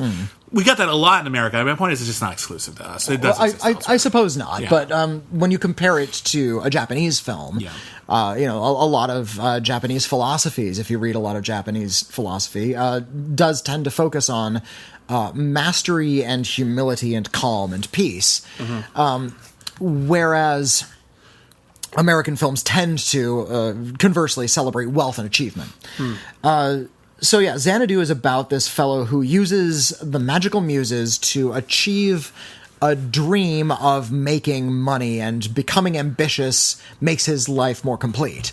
Ugetsu, conversely, counterpoint, starts with somebody who is ambitious, finds a ghost that's willing to take advantage of that ambition. He barely escapes, goes back to his life, and finds that his ambition nearly took everything from him. It took his wife from him, nearly took his entire life away from him. The one saving grace is that his son is alive. Yeah. And he can now live for that. And that is enough in the eyes of Ugetsu and in the eyes of Kenji Mizoguchi. Yeah. He's trying to say that looking too far, and this is not in that sort of way where being wealthy isn't as good as it sounds. This is the lust for wealth is an empty pursuit. It's about the emptiness of wanting something you can't have. And that sounds so, let's just say it, un-American. I know, right? It sounds really American. And it's not about like, you can keep making the pottery, you just don't have to be obsessed with it to the extent that you shun everything else in your life that matters. You want to sell pottery and make money off it? Fine. You don't have to run back to the village where like people are like currently destroying your house just to stoke the kiln and then run back. That is insanity. And just make more pottery. His wife even says it. You can make more. We see versions of this type of character in modern American films a lot. Like the workaholic dad shows up everywhere in American films, especially American comedies. Well, you can look at here's a perfect example: Breaking Bad. Okay, Breaking Bad is a story about a guy who, he's diagnosed with terminal cancer, and in order to make money to provide for his family, he goes into the illicit drug trade because he's a scientist and you have to be good at it. He knows how to do that. Yeah, but after a while in the show, he doesn't actually need to provide for his family anymore. Like his cancer actually like seems to be in remission for a while, and now he's just doing it for him. He's just doing it because he found that he likes it. It's a skill he has, and that's a story of moral deterioration because of avarice. Yeah, that's the thing with the 7 deadly sins. They're not, it's not like you can't feel gluttony or lust or wrath. It's about when that rules your life. Then you're failing. Then you're making the world a worse place. I've heard it said before that the 7 deadly sins are about, like, if you devote yourself to any one of them, they provide nothing. Yeah. That, your life will be empty. Devoting your life to greed, devoting your life to wrath, devoting your life to lust, whatever it is. Yeah. You go down that rabbit hole, you're not earning anything. You're not gaining anything as a character. Mm-hmm. You're not becoming a better person, and you're not even acquiring anything. You're just, you're empty. They're deadly. Yeah. And Ugetsu is about avarice. Yeah. And it's greed. Yeah. Maybe the best film ever made about avarice. It's certainly up there. Yeah. It's certainly up there. Mm. And this movie ends up on a lot of lists of the best movies ever made, and I totally get it now. I'm so glad. I'm glad I got to. Watch this. I've seen other Mizoguchi films before. I've seen like Sancho the Bailiff. I mean, he's a brilliant filmmaker. Yeah. So this is fantastic. Thank you for this. This is currently available on Filmstruck. It's out on the Criterion edition. Not on Blu-ray yet. Strangely, it's just there's a Criterion DVD, but I don't think there's a Criterion Blu-ray of this. That's very. There's a Blu-ray of Sancho the Bailiff, but there's not a Blu-ray of Ugetsu, which is weird. Mizoguchi's, I think, like most famous movie. Maybe it's his most celebrated, however you want to put it. Well, Ugetsu is one of the films in like that wave of Japanese cinema that really hit super hard in the West, and it was like won awards at festivals, and it inspired people like Martin Scorsese, and it helped bring more films, notably by Akira Kurosawa, but certainly by many others, to America. So it's historically significant. So it surprises me that it's not currently available Blu-ray. I think it's crap. But also, last thing I'll say about when you put Xanadu and Ugetsu together, you get Xanadu Getsu, and that's just fun to say. That's just fun to say. Neat. So yeah, do what we did. Watch Xanadu and then chase it with one of the best movies ever made. It's an interesting pairing, and it worked out real well. Thank you for that. That was a good idea. You're quite welcome. So that is it for Critically Acclaimed episode 14. We do not have a lot of time for letters, but we're going to do 2, just so we can say we did it. Okay, 2 letters. Let me call them up in the meantime. You can hype what we got. Okay, so for next week, we're going to be reviewing Black Panther. We're going to be reviewing Hellraiser Judgment, the 10th film in the Hellraiser franchise. We've seen all of them. Well, I haven't seen the 10th yet. Well, we're about to. Yeah, we're about to. When this one comes out, we'll have seen all of them. So we'll review that next week. And I've heard really good things, so I want to get to it, of the new Netflix original movie, The Ritual. So we'll try to get to that next week as well. Next week's poll, where you get to pick the notoriously bad movie, whether or not it's actually bad, that we review, and then we pair it with something hopefully better to create an interesting double feature like we just did. You can vote for those on our Facebook page, the Schmoville Facebook page, Schmoville exclamation point. Yeah, a poll comes up add the exclamation point because it's hard to find otherwise. There's like a couple of different Schmoville fan pages. The exclamation point is the right one. And every Sunday we put up a poll, and you get to pick the next movie that we're going to review, and we'll pair it with something fun. Next week, your theme is they're all notorious comedies. It's been a while since we did a broad comedy. Let's do a broad comedy. And every one of these hurts. Like, there's not one on this list that I'm willing to defend. There's actually 2 I haven't seen, so this is... There's at least 2 I haven't seen. I'm trying to remember if I've seen all of them. So, your options are... God help us. All right. Jack and Jill, starring Adam Sandler and Adam Sandler. We already talked about that this episode. And Al Pacino! As himself. And he raps.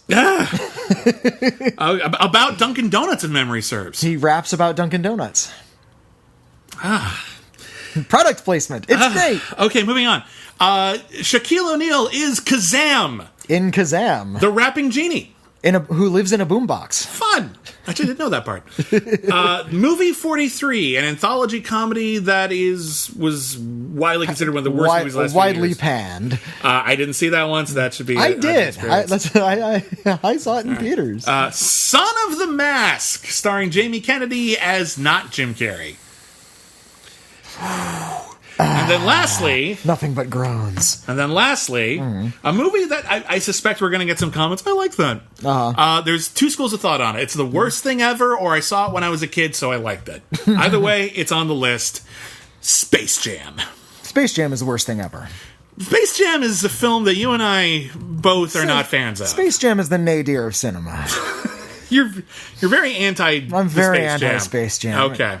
I hated it at the time. My hatred has not waned. Finally, I found a jam I hate more than boysenberry. Let's move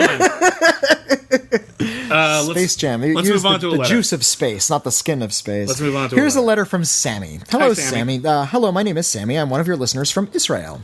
Hello, Israel. Hi. My question is, can you recommend movies about World War II in Europe that came out during the war, besides the obvious ones like Casablanca, Mrs. Miniver, The Great Dictator, and Foreign Correspondent? Thank you very much for answering my question. The Best Years of Our Lives came out shortly, like right when the war was ending, and it is about the way the war affected America. I'm trying to think of other things that came out during the war that weren't like broad, happy propaganda. Yeah, films. you've already got a lot of the good ones, like a lot of like the really big. There was a sequel to Mrs. Miniver.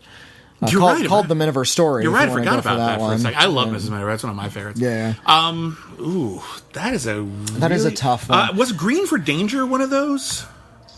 Maybe it was. Green for Danger came out. Green for Danger. Let me look up the year. Okay. No, a little too late. That was 1947. You know what? We were just talking about Japanese cinema. There was Kurosawa made a really great film right after the bombing of Hiroshima called I Live in Fear. Toshiro Mifune plays a 72-year-old man in that one without makeup. He just puts on a grumpy face and looks old because he's that good an actor. And it's about how he has taken to dictating his family's behavior and finances in such a way that essentially the world will end because he's living in fear. The bomb has dropped. He's convinced the world will end any minute. And it's about how that lingering fear ruined a lot of family units within the nation. It's just a really good kind of almost Chekhovian drama. It is really, really terrific. I'm going to recommend, let me make sure Europe it will work on this. 1943, here we go, Le Corbeau. Oh, Le Corbeau, That's a great one. It's a coded story because you got to remember it's a French film made during World War II, and France was occupied during World War II. So when they had to make films that were anti the Nazi Party, they had to use a lot of heavy metaphors. Yeah. So Le Corbeau is about sort of the people turning on each other, and in a very harsh environment. Is a story about a doctor who he practices abortion, and he's made choices to save the mother, even in tricky situations. Where anyway, so the entire community turns on him, and it's all about basically people turning on each other in times of extreme strife. And it's a great movie. But that's the thing with a lot of like films that they were actually made. Like you want to talk about in Europe proper. Europe was busy during World War II. There wasn't a lot of room to make movies. Oh, you know what? The Third Man. That was after World War II. That was after World War II. That made after World War II. Right after World War II. Well, because it takes place after World War II. Yeah, but it is. He's asking for movies during World War II. I guess that was before the war. Yeah, it's a difficult and tricky one to do. Time period because again, Europe was busy. But so hopefully, it gives you something to work with. Yeah, sorry. I guess that's not really our field of expertise. We may come back to this one if we can think of stuff during the week. In the meantime, we'll read another letter. Thanks for writing it. Yeah, thanks for writing it. Sorry we couldn't be of more use. Here's one that comes from Juan. Hello, Juan. Hey guys, quick question. With all the movie remakes happening, and also in the video game world getting HD game re-releases, do you think we live in a world where a company like Pixar will look at their older films and say, we can release these with updated animation. Obviously, you can compare the animation of Toy Story to Toy Story 3, and it looks almost prehistoric in comparison. After Toy Story 4, could Pixar re-release Toy Story Part 1 as a graphically improved film? How about Disney with their older animated films? Granted, they're sort of doing that with their live-action movie remakes, like The Lion King. It's still animated, though, but if there's ever an HD re-release, it would definitely be that one. Are the rest of our childhood cartoons going to be tweaked? That's a good question, actually. That's a good question.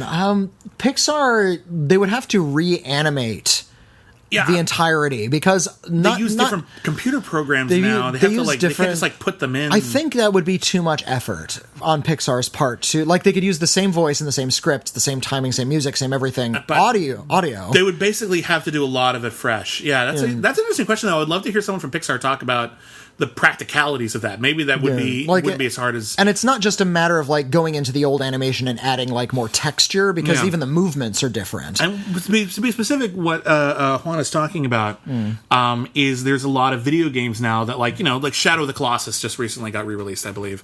That came out in the PS2 era, and now graphics are better. We're capable of doing more things, and so they have gone back and they've sort of tweaked it to make it look a little nicer. I don't particularly object to that with video games, because I think it's all interface based. Also, I think, with a video game, it doesn't matter what the skin is, it's the gameplay that you're focusing on. I think the aesthetic matters, but I do think it matters to a degree, but if you're going to tweak and change the aesthetic, the game isn't going to dramatically change in terms of its play. Not typically, although I think there are some exceptions with that. I think they did an interesting example of this when they re-released Monkey Island and Monkey Island 2 on the PlayStation Network, where... Monkey Island, if you haven't played it, is this great point-and-click adventure game where you're a pirate, and it's really funny. But, released back in the late 80s, early 90s, and graphics were simpler back then, and so they tweaked it and made it look real pretty. I just realized it totally changes the aesthetic of the game. It's still humorous, and I still think it's apt, but it's a different game. But what they did was press a button, get the old one back. Oh, you can flip back and forth. You can flip back and forth. Okay. So I'm fine with that, and I'm sure I don't know if Shadow of the Colossus is going to do that or what. I haven't played it. I guess if the original game was too sophisticated, maybe you couldn't do that. Like Shadow of the Colossus, PlayStation 2 is still pretty sophisticated. Yeah, it's pretty sophisticated. It's not like 8-bit NES like they did with DuckTales. Yeah. Where they change it into something that looks like an actual hand animated cartoon, which looks real cool. And I think even that one, I think you can switch it back. But that's an interesting question. Honestly, I don't think I'd be a fan of that. Honestly, I don't think I would be totally supportive of that. I would be interested in seeing it as an experiment, like Gus Van Sant's remake of Psycho. I'm going to defend the existence of the film, not necessarily its success as an experiment, but I'm glad the experiment happened. I would love to see an updating of a CGI film. Toy Story came out in 1995. That was ages ago. So long as they're not going to try to pass this one off as the original, like they've done in the past with stuff like Blade Runner and The Exorcist, or even Star Wars, where they're trying to give us a new version and just say this is what it meant, what we always meant it to look like. I think Pixar would be maybe one of the only people who would be willing to do that sort of thing, because they have a long history of CGI animated films. No other studio has that. At the same time, well, go back. DreamWorks Animation's been doing it for almost as long as Pixar. I suppose so. I will say this: I'm not sure how interested Pixar would be. I mean, I think there's a difference between sort of making sure they hit the same screen resolution. But Pixar has been very, very big about film history and restoration as well. So I'm not sure how much they would be about sort of rewriting the past in terms of their creative. Also, they're very script oriented and very story oriented and very emotion oriented. And I think what they did with Toy Story, they're fine with. They don't see a need to update it. But I know Toy Story was the first feature length CG animated motion picture. If you change that and if that becomes the normal version, you've lost this important linchpin in motion picture history, where you can no longer see that transition. Okay, you know what? It's a bad idea. I think it's potentially a very dangerous idea. It's a very dangerous idea. Yeah, I don't particularly care for it. I would love to see the experiment, but it would have to be presented as an experiment. I would love to see a scene or two. That would be kind of interesting. Not releasing the whole film. What would Toy Story look like if we made it today? You want to do a couple of scenes and go, oh, that's kind of neat? okay, that might be interesting, but I don't like the idea of new versions of things replacing the old versions. Yeah, I think if you're going to make a new version, I'm not against it as long as the old version is fine. George Lucas. Like, just... And really, everyone who works at Lucasfilm now, just release the original versions, for Christ's sake. They can't. Yes, they can. There's legal reasons. George Lucas, I'm sure, is never going to let the original see light of day again. He'll have to be dead for 75 years before we see. So I got to live how long? God damn it. Gotta live. Gonna have to put my brain in a jar eventually. I mean, George Lucas is still kicking. He's okay. Alive. He's healthy. Good. That's so fine. I'm just saying, like, we got a ways before he dies. At least like 100 years I'm going to have to live. Yeah. Damn it. It's a long. I'll see the day the clown cried before I see the original version. God. All right. Star Wars again. Yeah, I don't like that he said, this is what I meant. I don't care what you meant. This is what we got in 1977. That's the version I want to see. That version matters. Maybe it's not your favorite, but that version matters. One of the reasons I like Star Wars in the way I do is because it has thumbprints all over it. Yeah. You see the original version. Yeah, there's that, like... He's driving around in that little car, and there's this, like, big smear where they just tried to erase the wheels from underneath it to make it look like it was hovering. And I think the excuse they used off camera was, that's the force field that keeps it aloft. That's the heat fumes. I don't know. Yeah. Who gives a shit? I always thought it looked fine. I don't know. Like, for me, I want to see that. I want to see somebody scraping the film. I want to see the little individual scrape. I love it when you're watching, like an Aardman piece of animation, you can see a thumbprint. It's so great. Yeah. My thing about movies is this. I think we like movies for their positive qualities. I think we love a lot of them for their flaws. Well, our affection for them is basically they are real. A person made that, which is why, like, sometimes our favorite movies aren't the best movies, or why we have a lot of affection for movies that are sometimes bad, kind of a little sloppy. But we recognize the human touch there. Yeah, that makes it relatable in some way. Beauty comes from asymmetry. Creation is not creation into something perfect. It's forming things from chaos, as Mary Shelley once wrote. And having the thumbprints on it, and especially looking back and seeing what we were working with at the time, is going to be more valuable than a perfected version using modern tools. I think so. Period. That's my thing. Again, now, here's the deal. I've been wrong before. There was a time when I thought that, based on what I had seen anyway, digital would never look as good as 35. It basically does now. They got it there, and to their credit, I was wrong.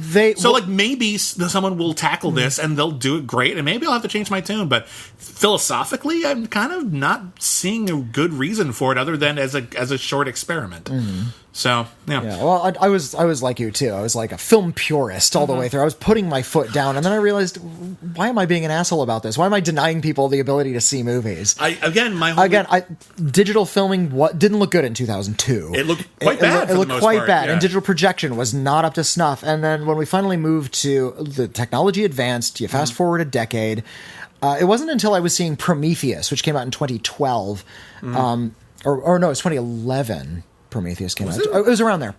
When I realized that I was watching a 4K digital projection in 3D of a film that was shot on 4K digital cameras, that I realized you couldn't... 2012. You couldn't make that film on film. Like, digital had... Like, it had gone in a new aesthetic direction. And the details were so rich, and the special effects were so integrated into the image that, I realized that there was no way to achieve those images using film anymore. It had surpassed what film could do in terms of visual complexity. Not necessarily in terms of storytelling, that can be done on any format, but in terms of just this aesthetic, it had reached something new, and I was okay with that. I was okay with digital film being its own new thing and films looking like this now. I also really loved Prometheus. I'm the one. So it helped that I was really enjoying that film. I admire what Prometheus was trying to do. I don't think it did it well. I know. I understand I'm in a vast minority. But well...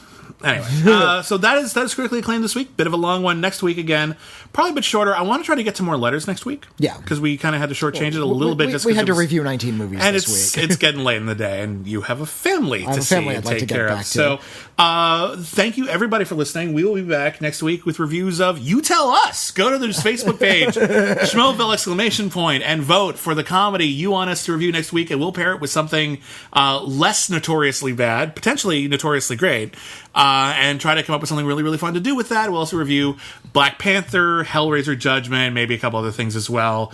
And also, is it next week is the last episode before the Oscars? I think it might be. Okay, so we're going to have to do our Oscar predictions, which is a tradition with Witney and I. Every year we compete, so you can guess the most. It's not who we want to win. We'll talk about that. But it's who we think will win, and we have a bit of a wager every single time. So if that is next week... it's not clear this year. It's a tough field this year. Some categories are locks, but Best Picture, I'm a little bit... I got my theories. We'll talk about it later. We'll do that on the last episode, like before the Oscars or before the main Oscars. If that's next week, it's next week. If it's next week after that, we'll do it then. But that is coming. Okay. So let the debating begin. So everybody, thank you very, very much for listening. I'm on Twitter at William Bibbiani. Whitney's on at Whitney Seibold. I'm at Whitney Seibold. You can feel free to leave us a comment on the YouTube page on SK Plus. We try to look over those as much as we can, but if you really want to get in touch with us and have your comments read on the podcast, you want to email us criticallyacclaimedfans@gmail.com. We get a lot of letters, actually, which is great. Yeah. So we don't have time to read all of them, but next week we're going to try to catch up as much as we can and do quite a few, because it's really, really great to hear what you're interested in, what you want to know about, how we can help, what we've screwed up. Very useful. We can't get better unless we know what we did wrong. So again, just thank you, everybody. Hope you have a great week, and never forget, everyone's a critic. One second. 3, 2, 1.